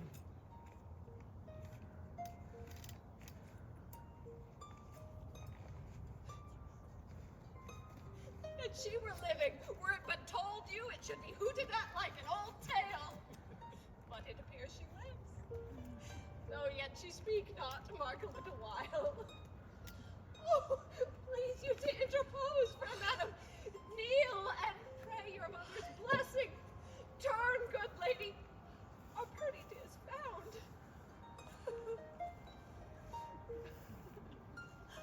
You gods, look down, and from your sacred vials pour your graces upon my daughter's head. Tell me, mine own,